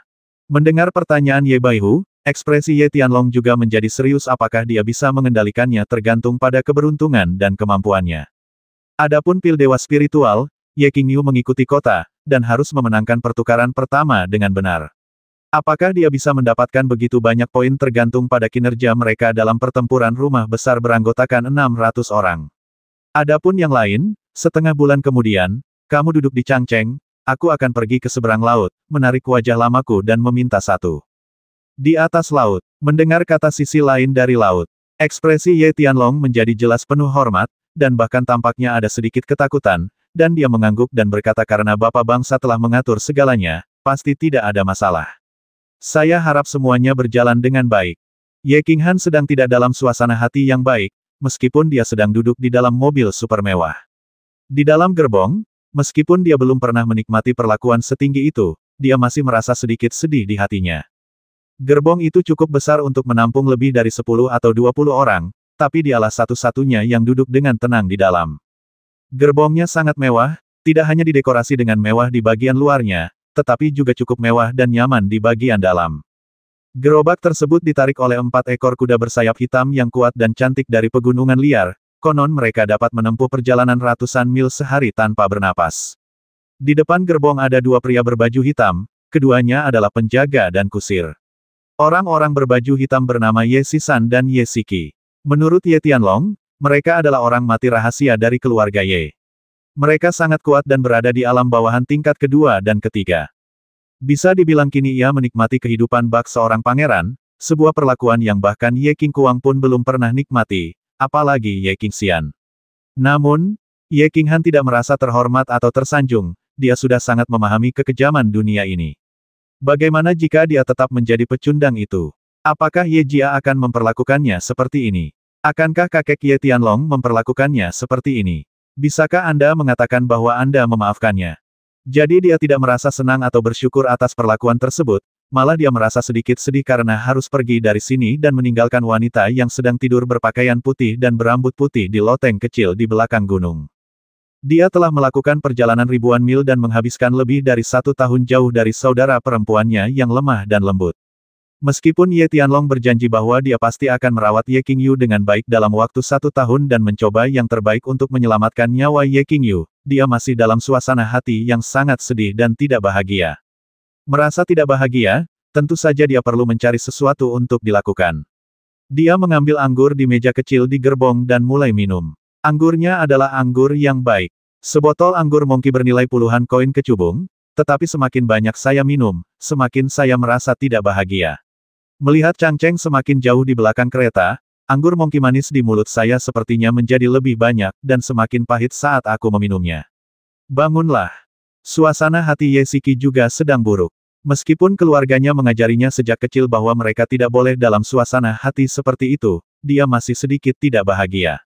Yatim piatu sejak kecil, ia berkeliaran di jalanan dan gang, mencari makanan di selokan bau dan tempat pembuangan sampah di belakang pub. Dia bermalam di rumah terbengkalai yang bobrok dan kandang Nangui yang kotor, dan tentu saja dia sangat setia dan fanatik kepada keluarga Ye yang menyelamatkan dan melatihnya. Diadopsi pada usia 7 tahun, keluarganya telah melatihnya selama 20 tahun, dan dia telah mendedikasikan 20 tahun untuk keluarganya. Perintah yang dia terima kali ini adalah untuk berpartisipasi dalam pertempuran elit, dan dia sangat senang dengan tugas ini. Akhirnya dia bisa membasmi lagi, sudah lama sekali dia tidak merasakan darah. Namun, tampaknya hal terpenting dalam perintah tersebut bukanlah membasmi orang, tapi untuk melindungi si kecil kurus di kereta. Dia tidak berani melanggar perintah keluarga, dan dia tidak akan melakukannya tanpa pembangkangan. Tapi keluarga tidak memerintahkan dia untuk berada dalam suasana hati yang baik. Jadi tentu saja dia merasa tidak enak badan. Kurung siku buka. Tuan muda yang melindungi keluarga belum menerima perintah seperti itu. Dia juga diam-diam mengungkapkan ejekan dan ketidaksenangannya terhadap tuan muda yang sombong dan tidak masuk akal dalam keluarga. Namun sisi baiknya, dia masih belum berani menunjukkannya. Tapi kali ini dia benar-benar sangat meragukan perintah keluarga, apakah lelaki kecil yang jelas-jelas baru berusia 15 atau 16 tahun ini benar-benar ikut serta dalam perang. Alam komando tingkat kedua. Dia menggelengkan kepalanya diam-diam membawa tuan muda untuk berpartisipasi dalam perang untuk mendapatkan pengalaman. Bukankah keluarga tahu berapa banyak orang yang akan mati karena dia? 17. Melihat wajah suram Ye Shiki, Ye Shisan melirik kereta di belakang dan membisikkan pengingat. Huff. Ye Shisan melirik tirai pintu di belakangnya dan bersenandung dengan suara rendah yang hanya bisa didengar oleh mereka berdua, menunjukkan ketidaksenangannya. Sepertinya, tuan muda di kereta itu lebih sombong dari tuan muda sebelumnya. Saya telah duduk di gerbong selama lebih dari sebulan, dan saya belum mengucapkan sepatah kata pun yang tidak masuk akal kepada dua penguasa alam bawahan ini. Saya bahkan tidak pernah keluar dari gerbong. Tampaknya pria ini bahkan lebih gila lagi, daripada Ye King Kuang, Tuhan. Ye King Han sedang tidak berminat untuk berbicara omong kosong, dan dia tidak punya waktu untuk berbicara omong kosong, karena dia telah mengulangi kehidupan monoton yang menyakitkan dan bahagia selama lebih dari sebulan. Dia berdampak pada dua meridian utama yang tersisa. Di pegunungan liar, dia secara tidak sengaja menemukan jalan pintas yang memungkinkan dia berlatih ke tingkat umum dengan kecepatan yang mengerikan. Dia menggunakan energi perangnya untuk meledakkan material yang menghalangi meridian, dan dia melakukannya. Dengan bantuan sarafnya yang kuat dan cincin perunggu ajaib, dia sudah setengah jalan menuju kesuksesan. Setelah 1 bulan di pegunungan wilderness, dia menerobos 6 meridian kecil dan menerobos wilayah komando. Setelah itu, dia tidak menyerah untuk berlatih keras. Ketika Ye Guan mengirimnya kembali ke Yejia dengan kereta, dia bekerja keras setiap hari. Akhirnya, pada hari kedua dia tinggal di gunung belakang Yejia, dia berhasil membuka meridian utama, Qi Meridian. Memasuki ranah komando tingkat kedua. Kini lebih dari sebulan telah berlalu, kesedihan karena berpisah dengan adiknya telah sepenuhnya berubah menjadi motivasi untuk berlatih. Jadwal yang membosankan sepanjang perjalanan telah memberinya banyak waktu. Jadi dia mulai berlatih siang dan malam, kecuali tidur, makan, dan bermain dengan monster perang Xiao Hei setiap hari. Pada dasarnya dia berlatih sepanjang waktu. Ia memiliki pengalaman mengenai 6 meridian kecil dan 1 meridian utama, serta pengalaman terluka berkali-kali di pegunungan liar. Sekarang budidayanya tampaknya menjadi sangat sederhana. Dampaknya pada meridian dan hancurnya meridian sepertinya tidak mampu membuatnya pingsan. Meski masih terasa sakit setiap saat, rasa sakit itu membuat fitur wajahnya berubah dan dia berkeringat seperti hujan, namun dia tidak menangis selama lebih dari sebulan. Tampaknya banyaknya rasa sakit dan luka telah membuatnya tahan terhadap rasa sakit tersebut, sudah mati rasa. Setelah menyelesaikan latihan terakhir hari itu, seluruh tubuhnya akhirnya mulai terasa rileks, dan senyuman bahagia dan menghibur muncul di wajahnya yang sudah berhari-hari tidak tersenyum. Dia membuka tirai pintu dan berjalan keluar, dan mengucapkan kata-kata omong kosong pertamanya dalam sebulan kepada Ye Shisan dan Ye Shiki yang murung. Halo, dua kakak laki-laki tertua, saya Ye Qinghan, saya belum menanyakan nama saya. Ye Shiki masih merajuk, ketika tiba-tiba dia melihat tirai pintu tiba-tiba terbuka, dan tuan muda yang halus dan kurus keluar sambil tersenyum dan berbicara dengan lembut. Untuk sesaat, dia merasakan sesuatu yang tidak dapat dijelaskan, dan dia tertegun. Hidup. Tuan Han, sama-sama, bawahanku Ye Shisan, ini Ye Shikyu. Ye Shisan, yang duduk di kursi pengemudi, adalah yang pertama bereaksi. Dia meletakkan tanaman tunggangan di tangannya, berdiri, mengepalkan tinjunya dan menjawab dengan hormat, lalu mengulurkan tangannya, lengannya dengan lembut menyentuh Ye Qi di sebelahnya. 17 telah bertemu Tuan Han, Ye Shiki dengan cepat bereaksi dan diikuti dengan tangan terkepal sebagai hormat. Ye Qinghan melambaikan tangannya, sedikit tidak nyaman, dan tersenyum, sama-sama, jangan panggil aku Tuan Han, aku tidak terbiasa, panggil saja aku Qinghan, baiklah, terima kasih dua kakak laki-laki untuk merawat saya selama lebih dari sebulan, Qinghan. Saya khawatir saya telah mengabaikan dua kakak laki-laki tertua karena saya begitu sibuk berlatih. Saya tidak berani. Tugas saya adalah menjaga tuan muda. Ye Shisan menghela nafas melihat perbedaan yang jelas pada tuan muda ini. Dia menjawab dengan hormat, dan kemudian bertanya, Tuan muda, saya belum pernah turun dari kereta sebelumnya, jadi saya keluar jalan-jalan hari ini. Mungkinkah saya punya membuat terobosan? Haha, Ye Qinghan merentangkan tangannya. Mereka tidak aktif selama beberapa hari dan sedikit berkarat. Dia melihat bunga-bunga yang tersebar di seluruh lapangan di kejauhan. Sinar matahari memandangi pegunungan hijau dan air indah yang surut saat kereta bergerak maju, dan suasana hatinya menjadi sedikit lebih cerah. Saya telah menembus alam komando tingkat pertama. Kurung siku buka. Wajah Ye Shisan berhenti, merasa sedikit curiga. Mempengaruhi dua meridian utama dalam lebih dari sebulan. Meskipun Meridian Ren dan Meridian Du terhubung bersama, sebenarnya keduanya dapat dianggap sebagai satu meridian, tetapi kecepatan ini terlalu cepat bukan? Atau apakah tuan muda itu sudah setengah melakukan serangan sebelum dia naik kereta? Meskipun ada banyak pertanyaan di hatinya, Ye Shisan masih tersenyum dan berkata, "Selamat, Tuan Han." "Selamat, Tuan Han." Ye Shiki juga berkata, tetapi kecurigaan di wajahnya sangat jelas. Haha, Ye Qinghan melambaikan tangannya, tidak melihat keraguan di wajah Ye Shiki. Benar sekali, berdampak pada dua meridian utama dalam waktu lebih dari sebulan agak misterius, dan siapapun akan meragukannya. Tapi dia tidak peduli, tidak mau menjelaskan, dan tidak mau menjelaskan. Alam komando tingkat ketiga. Akhirnya mencapai alam komando tingkat ketiga. Ia tak lagi harus menahan sakitnya meridian yang pecah, ia merasa sangat bahagia dan bahagia. Kesedihan dan kesedihan meninggalkan adiknya pun sirna ditiup angin gunung yang bersiul.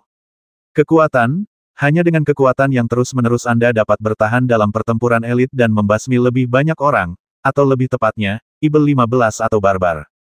Hanya dengan mendapatkan poin yang cukup untuk ditukar dengan pil spiritual, wanita yang sedang tidur dengan rambut putih dan pakaian putih dapat bangun. Sore harinya konvoi mulai ditempatkan di kaki gunung, 10 kendaraan besar membentuk lingkaran. Tak terhitung banyaknya orang mulai keluar dari kendaraan besar tersebut dan mulai membagikan tugas dengan tertib. Yang mengatur kemah, yang berburu mulai berburu, yang memasak mulai memasak, dan yang berpatroli mulai berpatroli. Tak terhitung banyaknya orang yang sibuk keluar masuk, mengerjakan urusannya sendiri dengan tertib, sibuk dengan apa yang seharusnya disibukkan.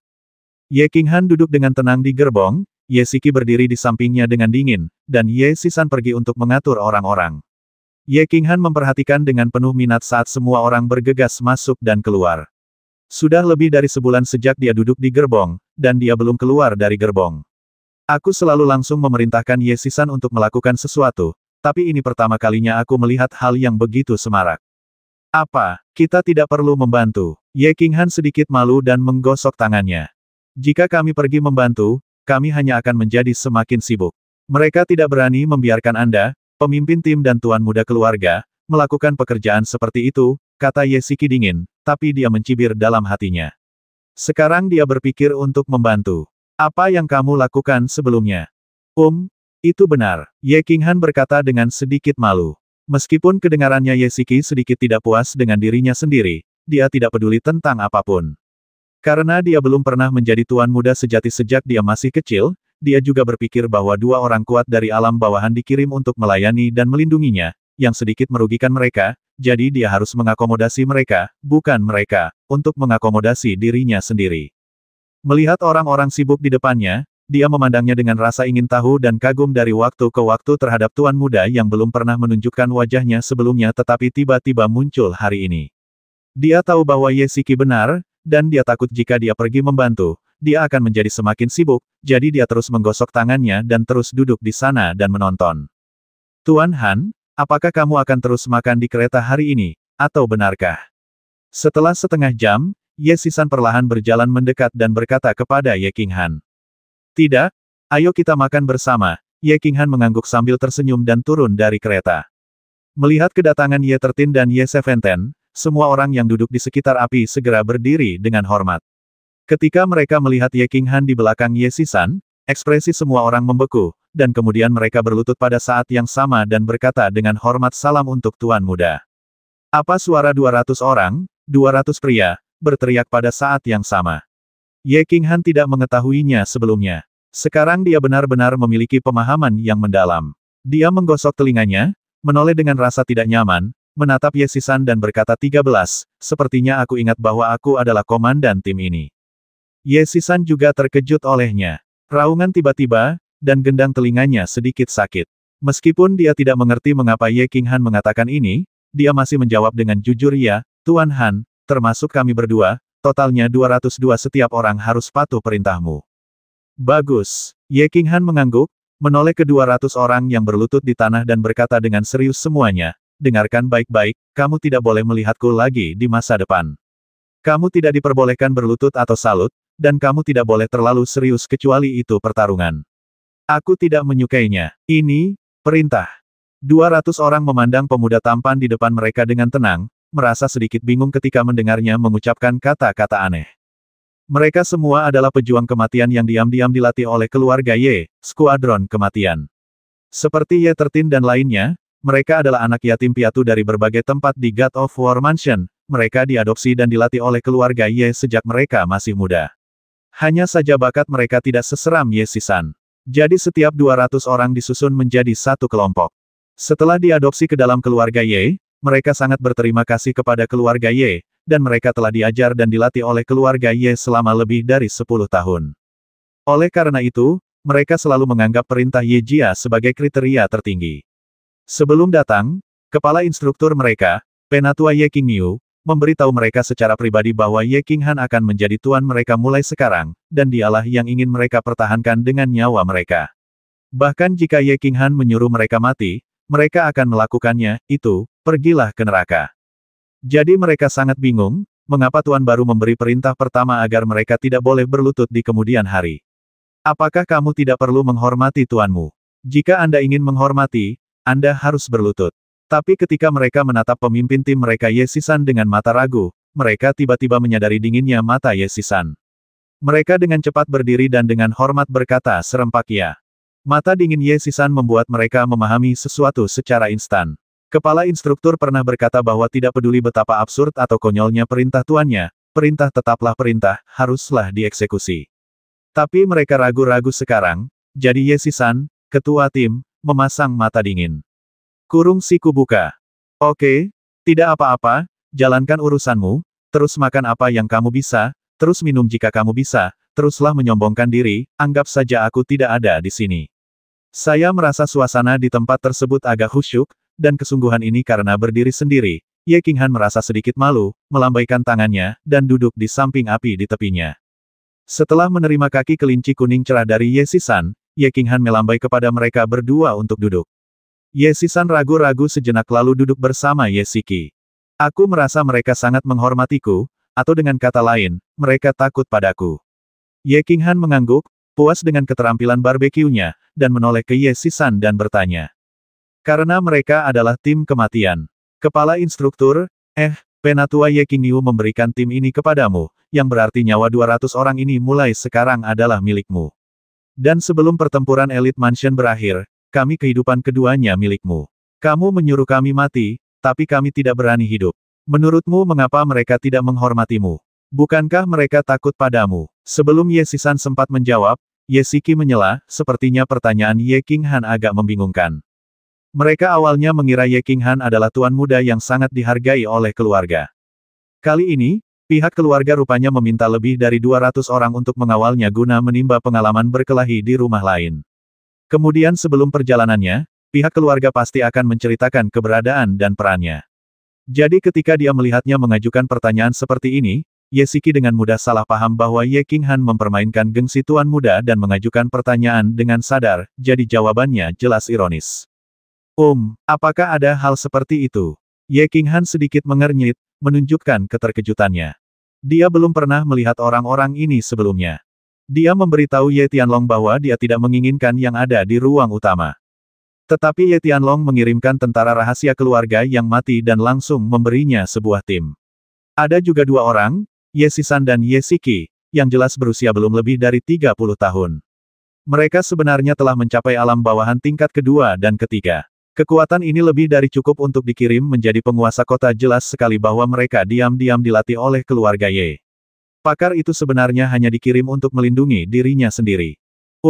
Tuan Han benar-benar tidak tahu tentang tim kematian. Dia tidak tahu tentang keberadaan kita sebelumnya. Ye Sisan bertanya dengan bingung ketika dia melihat ekspresi Ye Qinghan jelas bukan buatan. Haha, di masa lalu, tuan muda manapun di keluarga bisa saja menggangguku.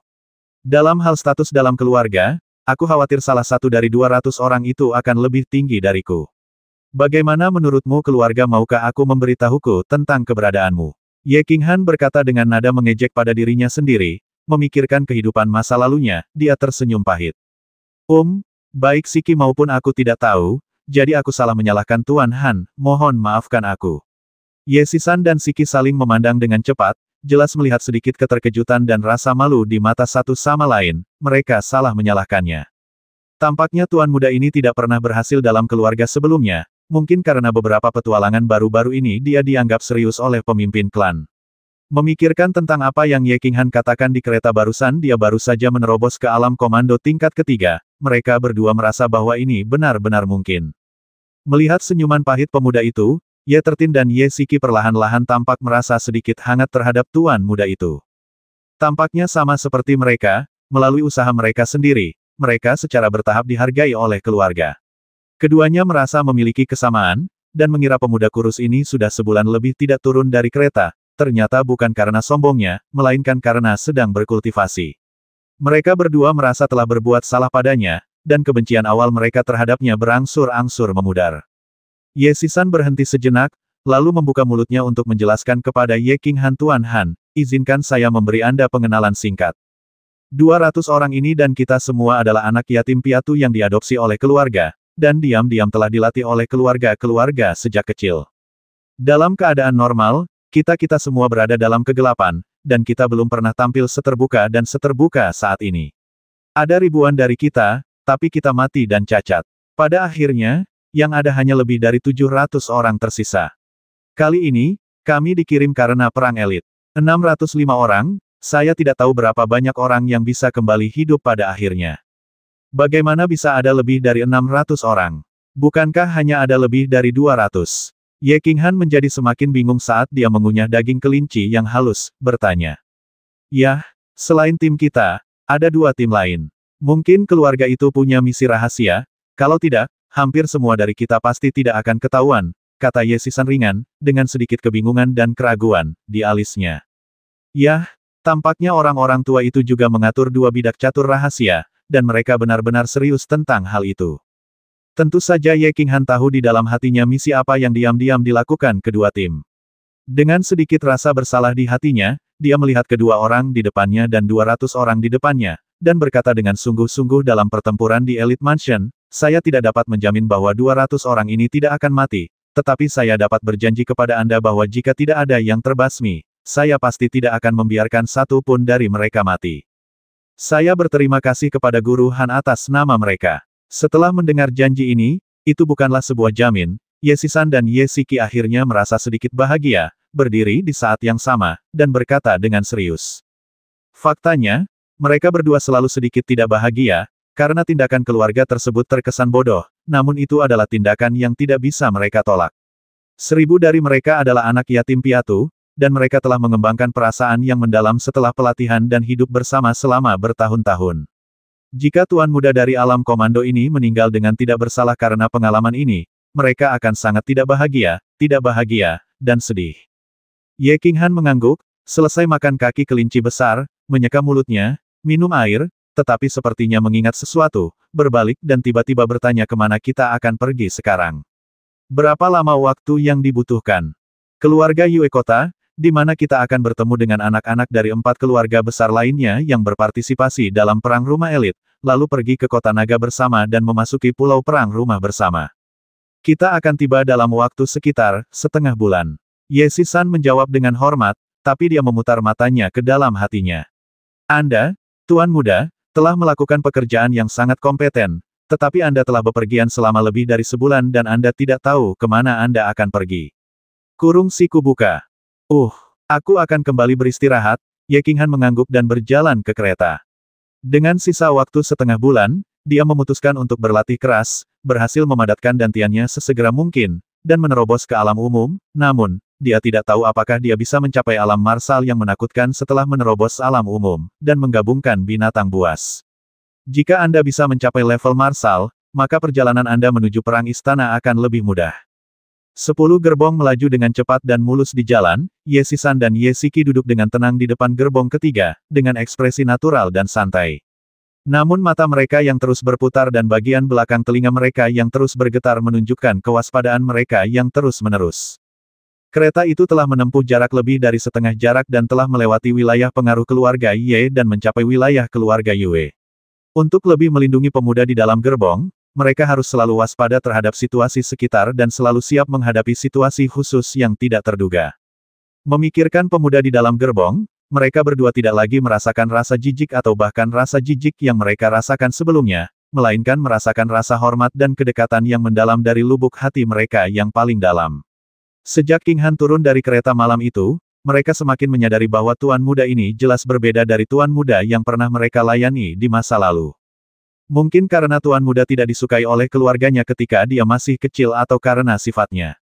Ye Qinghan tidak bersikap apa-apa, dia sangat santai terhadap tim kematian, dan dia memperlakukan mereka berdua dengan sangat hormat, yang membuat mereka merasa sangat nyaman dan terhormat.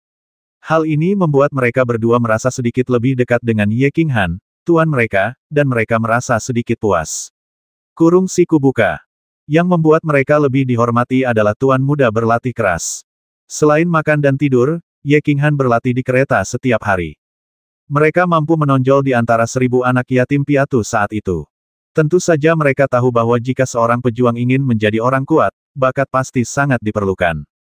Tapi selain bakat selain itu, kerja keras adalah hal yang paling penting. Dan karena Tuan Han dapat menembus alam komando tingkat ketiga dalam waktu lebih dari sebulan, bakatnya pasti cukup bagus, setidaknya tidak buruk sekarang. Sekarang mereka melihat bahwa dia sangat rajin dalam pelatihan, dan mereka mendengar bahwa dia juga memiliki binatang perang yang sangat baik.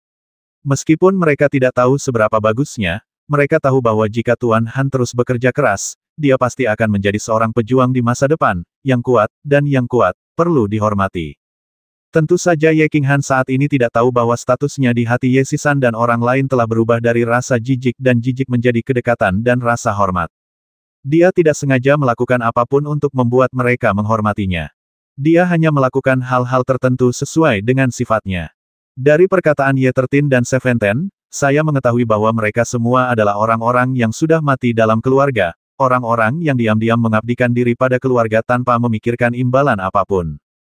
Oleh karena itu, ia sangat menghormati orang-orang tersebut dan tidak merasa lebih unggul dari orang lain karena statusnya dan statusnya saat ini.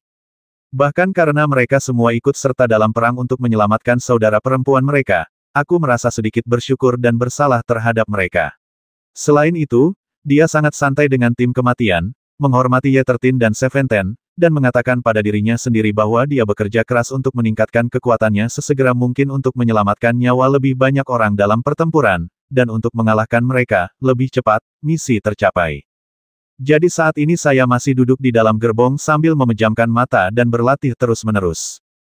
Dia perlu menyingkat dantiannya, menerobos ranah komando, dan melangkah ke ranah jenderal. Energi pertarungan itu seperti anggur, dan meridian tubuh manusia adalah botol berisi anggur, tetapi botol ini sangat kecil. Jika seorang pejuang membutuhkan kekuatan lebih, dia harus memiliki semangat juang yang lebih, yang juga membutuhkan botol yang lebih besar. Oleh karena itu, tingkat terakhir dari pelatihan dasar seorang pejuang adalah memadatkan botol yang lebih besar dan memadatkan dantian.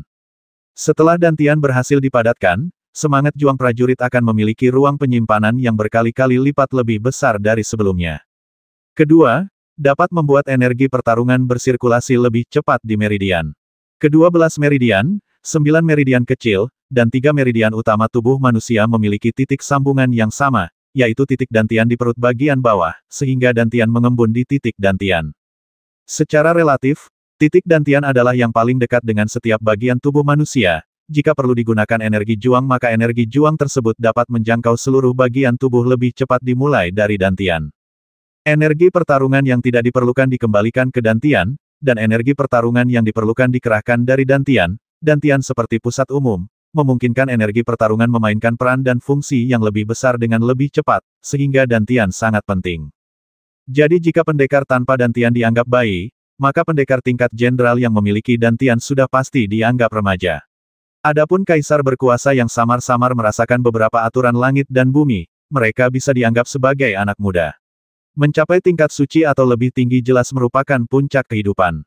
Mengondensasi dantian terdengar sederhana, namun sebenarnya sangat rumit.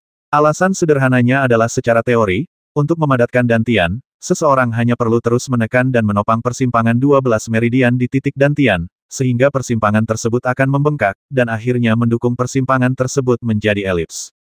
Bentuknya, dan biarkan kedua sisi bola elips menyatu dengan titik dantian, dan itu akan dianggap berhasil jika menjadi stabil. Alasan rumitnya adalah prosesnya tidak boleh terlalu keras, semangat juang harus dikontrol dengan lembut, dan balon perlu diledakkan secara perlahan dan hati-hati. Dan perlu ditiupkan sedikit lebih keras, kemudian energi perang digunakan untuk menghangatkannya dalam jangka waktu tertentu, sehingga meridian tempat titik tersebut berada perlahan-lahan menjadi lebih tebal dan kuat untuk mencegahnya meledak. Lalu teruslah bertiup. Selain itu, Anda harus fokus sepenuhnya pada titik itu, balon itu, untuk merasakan batasnya dan mengendalikan kecepatan semangat juang. Karena, pekerjaan ini berhubungan dengan kultivasi dan kehidupan Anda sendiri. Jika balonnya pecah, kemungkinan besar budidaya Anda akan hancur, jika ledakannya hebat, nyawa Anda bisa hilang.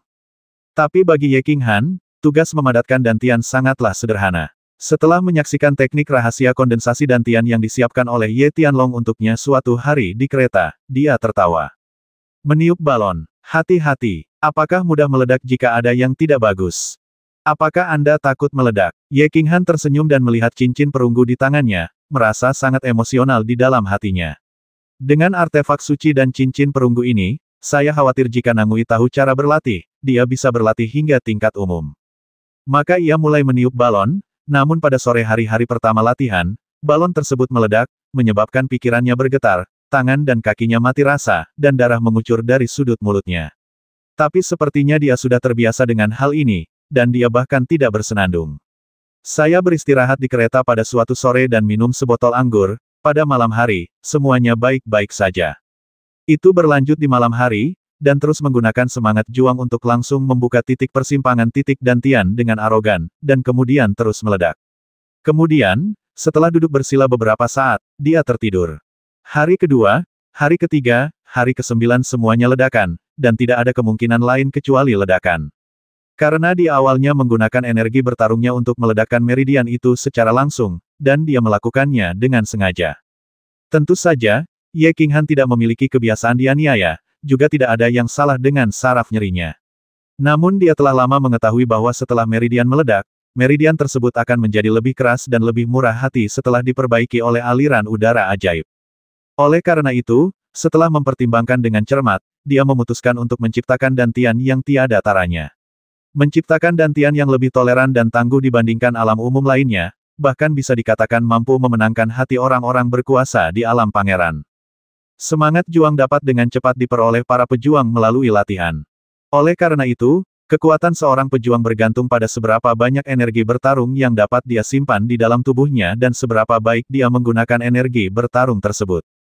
Yang paling penting untuk menyimpan energi bertarung adalah dantian. Setelah seorang pejuang memadatkan dantiannya, ia perlu terus mengembangkan dan mengolah dantiannya agar ia dapat mengumpulkan lebih banyak energi bertarung.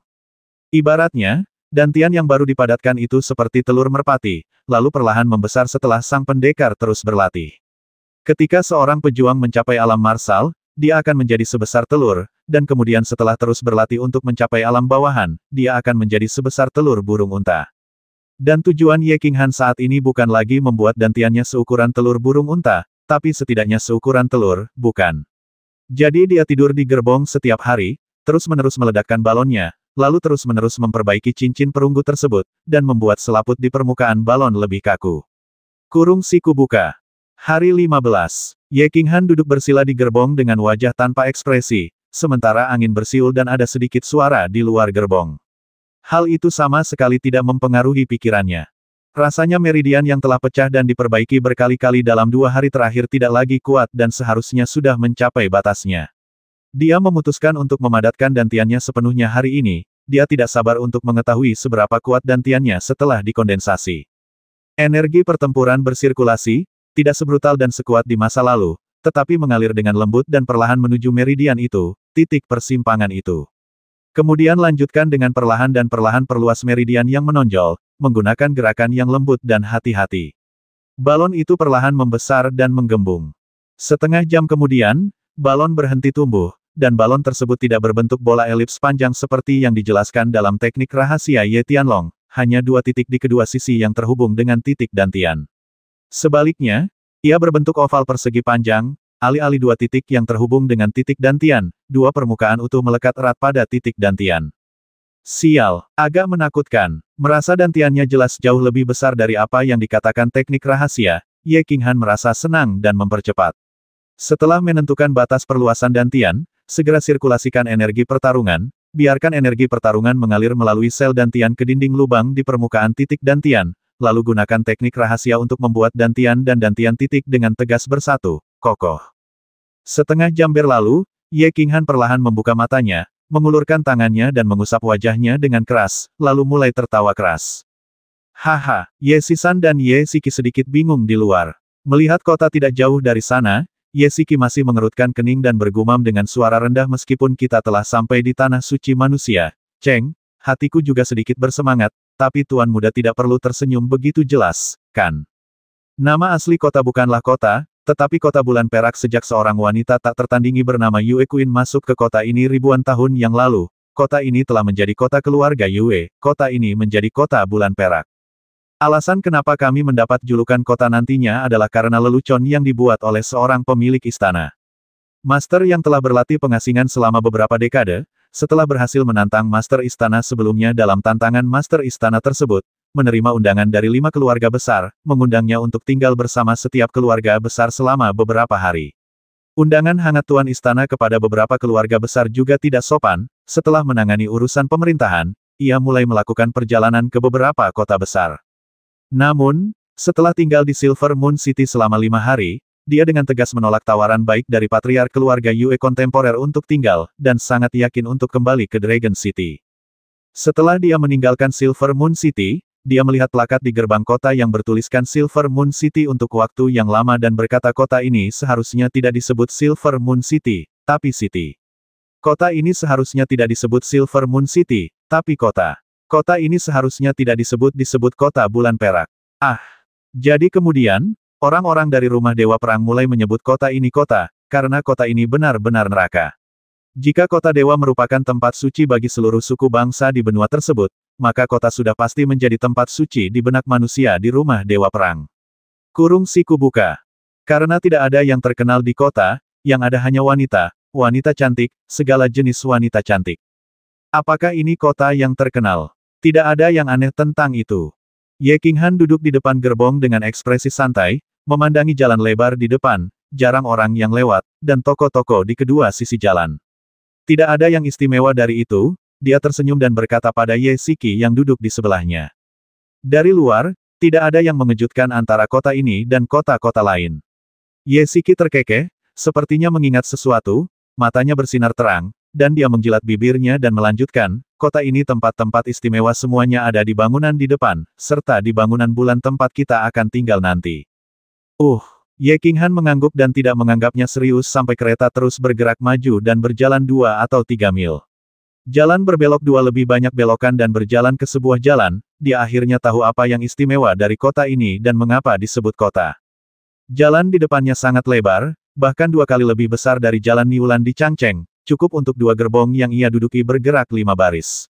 Logikanya, sebuah kota tidak perlu membangun jalan selebar itu, namun yang jelas arsitek yang merancang jalan ini pastilah seorang jenius. Pasalnya, jalan sebesar itu sebenarnya padat dengan gerbong dan pejalan kaki. Tempat apa ini? Mengapa begitu ramai? Setelah berjalan beberapa mil dan berbelok 2 sudut, Ye Qinghan menemukan bahwa langit tiba-tiba berubah. Melihat kereta dan orang-orang yang padat seperti semut di depannya, dia merasa saya sedikit kaget. Tadi tidak terlihat siapapun di jalanan.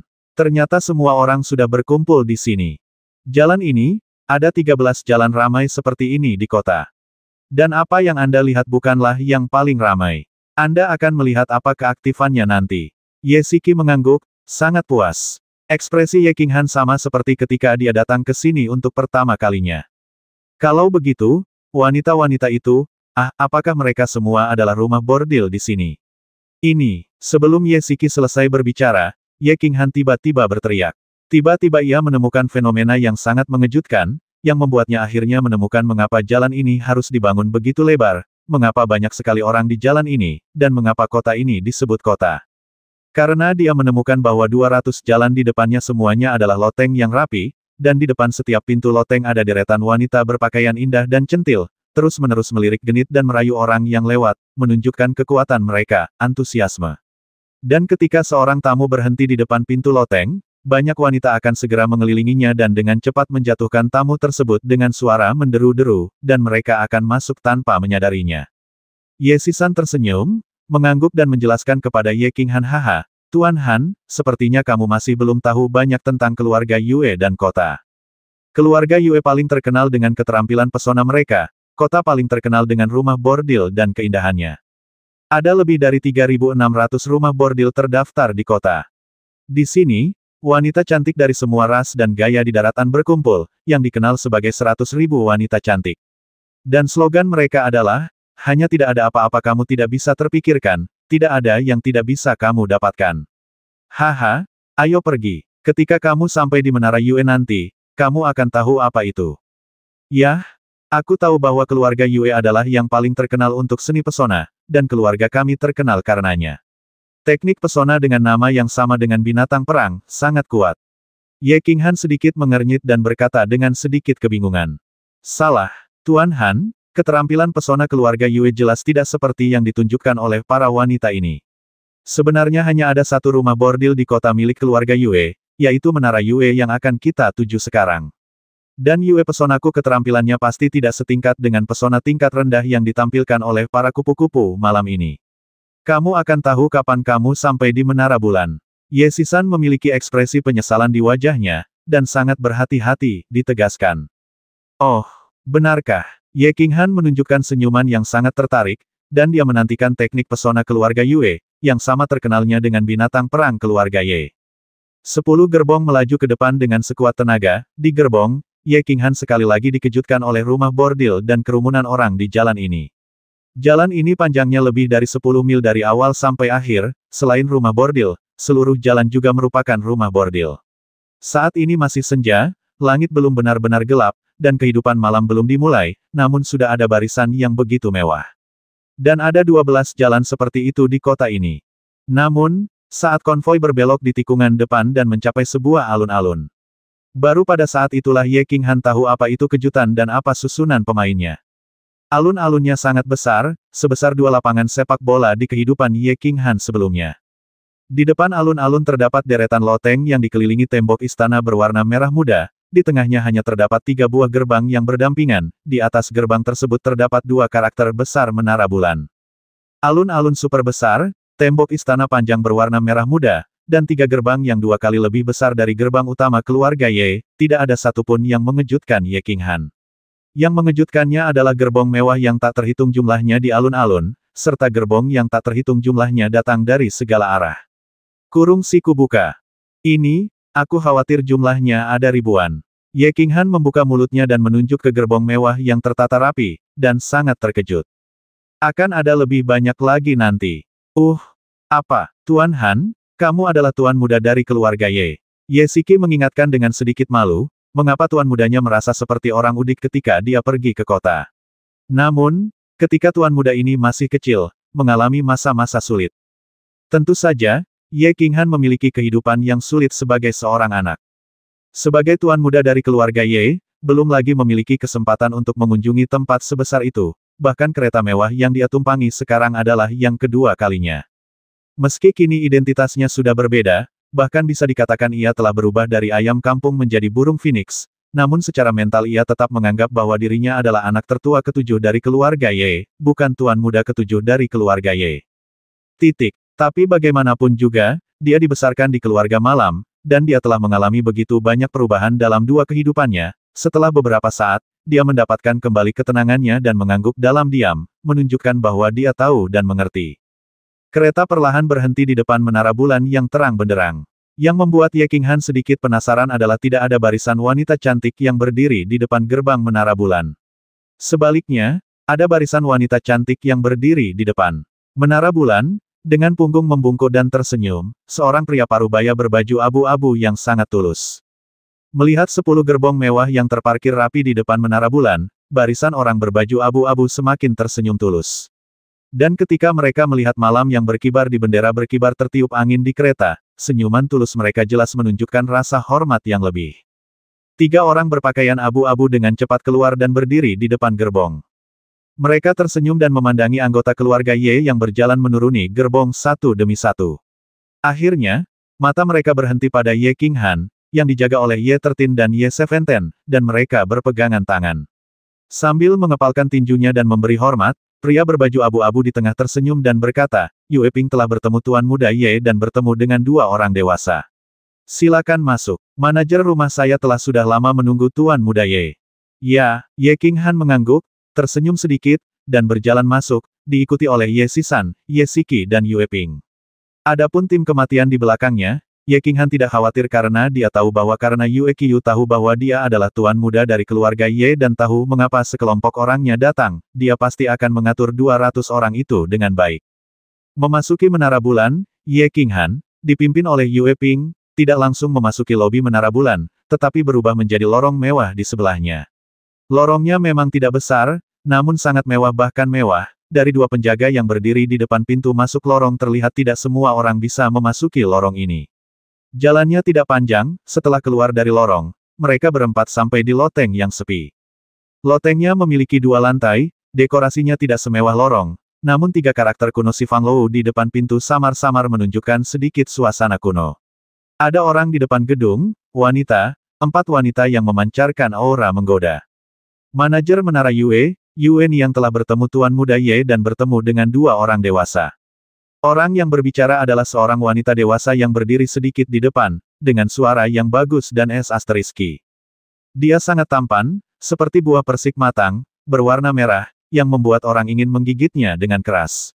Sosoknya hampir sebanding dengan nyonya rumah cantik di Manceng, namun pesona wajahnya sedikit lebih baik daripada Dark Moon.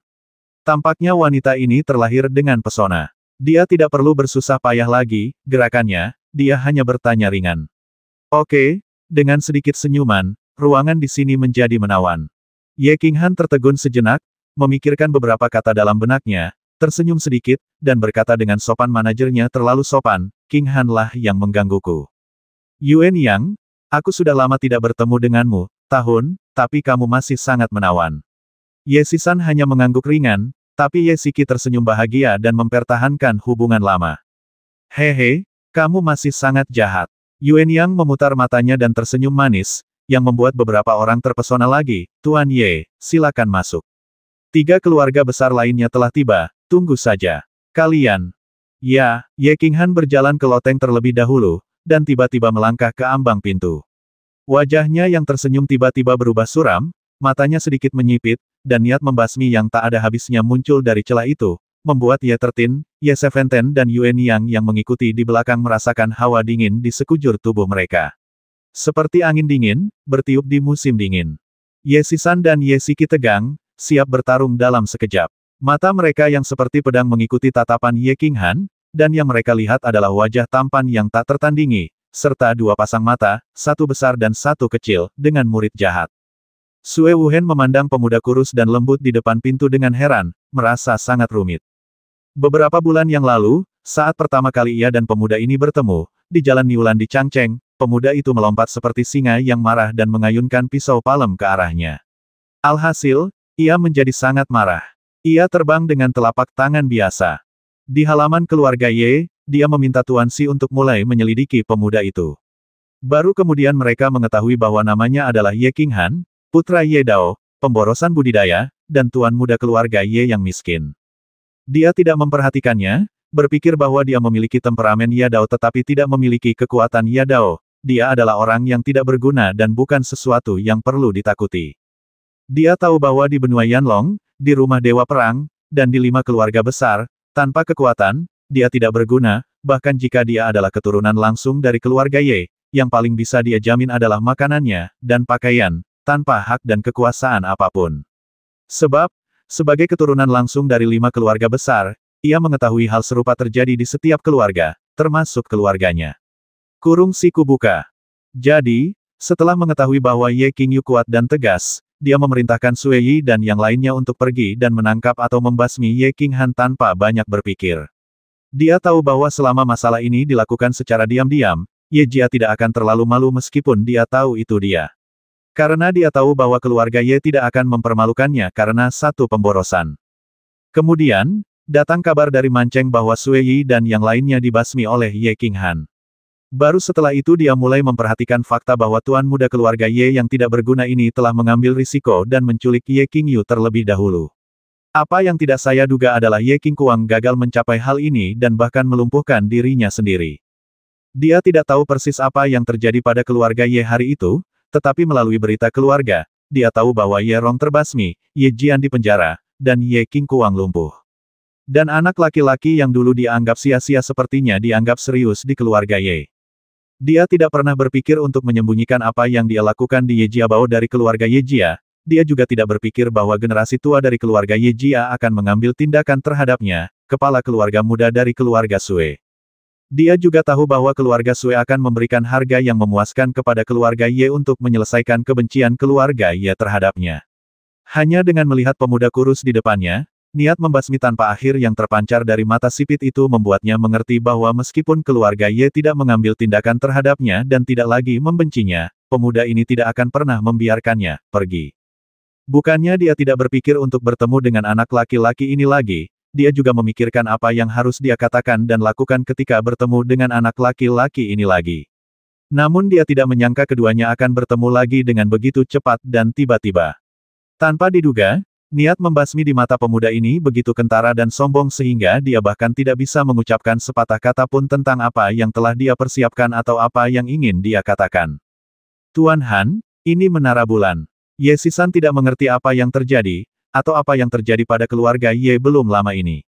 Dia hanya tahu bahwa tuan muda ini telah sedikit pendiam, sedikit pemalu, dan bahkan sedikit kasar selama lebih dari sebulan. Mengapa kamu bersikap begitu tajam dan sombong saat ini?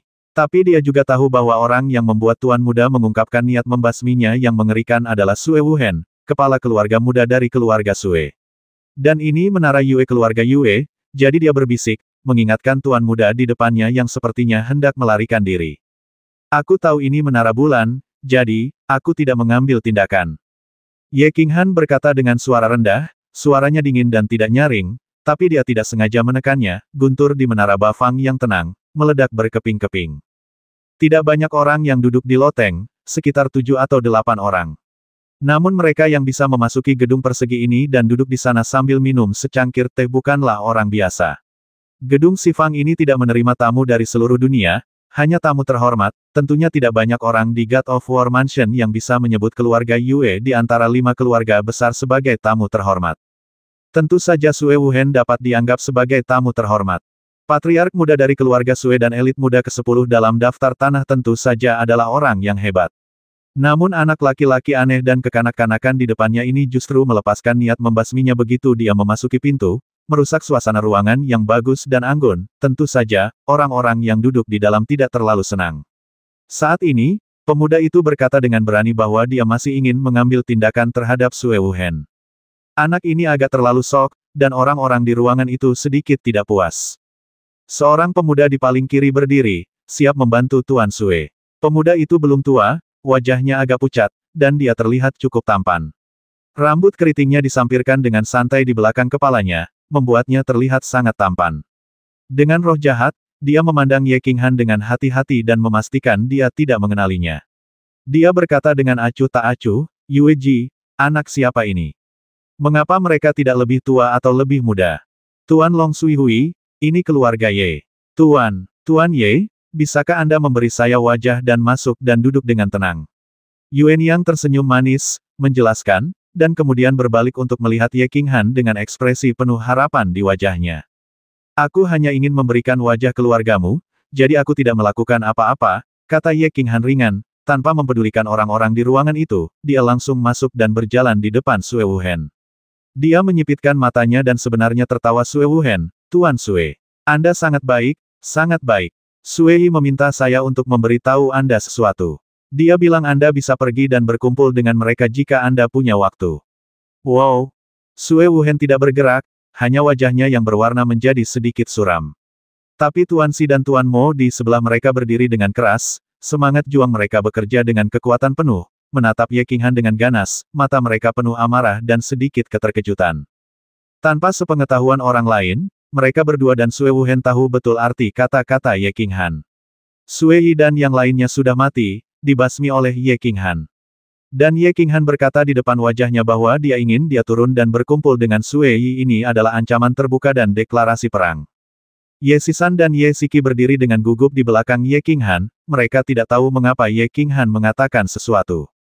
Kedua penjaga Sue Wuhen dan 5 di seberang sepertinya akan mengambil tindakan, mereka hanya tahu bahwa jika dua lelaki tua di seberang ingin mengambil tindakan, mereka tidak punya pilihan selain mengambil tindakan, dengan putus asa. Haha, Sue Wuhen tidak mengatakan apa-apa, si Laomo tidak mengatakan apa-apa, tetapi tuan muda jahat berambut keriting Long Sui Liu di samping mereka tertawa, dengan sedikit kemarahan di sudut mulutnya.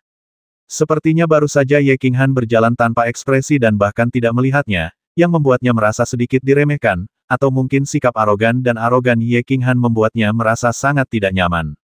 Dia memutar lehernya dan berkata, "Tuan muda dari keluarga Ye. Bukankah tuan muda dari keluarga Ye sembrono? Kapan seorang anak tanpa rambut muncul dan dapat mewakili keluarga Ye dalam pertempuran elit? Ye keluarga apakah tidak ada yang tersisa?" Kurung siku buka. Kalimat ini sangat menyakitkan dan kasar, bahkan untuk dua pemuda berpakaian mewah yang duduk di sebelahnya yang jelas-jelas adalah tuan muda. Mereka semua sedikit menyipitkan mata. Ye Tertin dan Ye Siki juga jelas terlihat murung mendengar kata-kata ini. Ye Qinghan, bagaimanapun, masih memiliki ekspresi tanpa ekspresi dan acuh tak acuh di wajahnya. Dia hanya menoleh karena terkejut, melirik Ye Sisan, dan berkata dengan ringan, "Siapa dia?" "Tuan muda Long Sui Sui, keponakan istana Tuan Long." 13 menggelengkan bibirnya dan berbisik. "Oh." Ye Qinghan mengangguk, memutar lehernya, dan bertanya dengan bingung, "Bukankah Tuan Long hanya memiliki satu wanita muda? Kapan dia memiliki keponakan? Mungkinkah dia dibawa ke sini?" Pertanyaan Ye Qinghan membuat wajah Ye Sisan menjadi semakin muram. Itu juga membuat wajah dua tuan muda di sebelahnya menjadi lebih kaya. Tentu saja, itu juga membuat wajah pucat Long Sui Hui terlihat sedikit lebih gelap. Ye Qinghan tidak menunggu Long Sui Hui berbicara, berbalik, menatapnya, dan berkata dengan ekspresi bingung di wajahnya, "Oke, bahkan jika kamu adalah kerabat Lord Long, aku tidak pikir kamu adalah Sue Wu. Dia kerabat Sue Wuhen, kan? Ini tentang Sue Wuhen dan aku.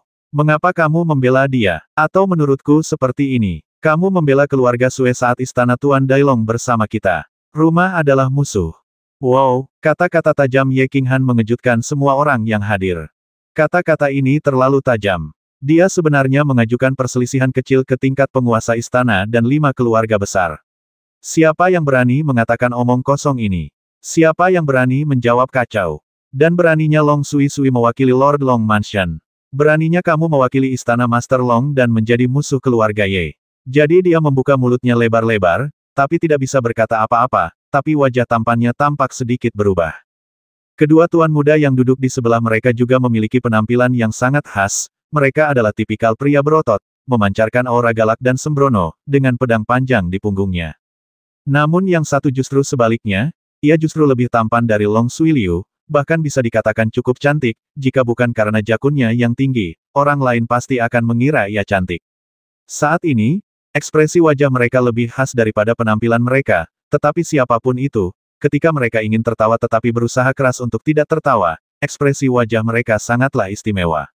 Ekspresi wajah Yuan Yang juga sangat istimewa, dia berpikir, mengapa orang-orang di keluarga Ye begitu gila dari yang lain.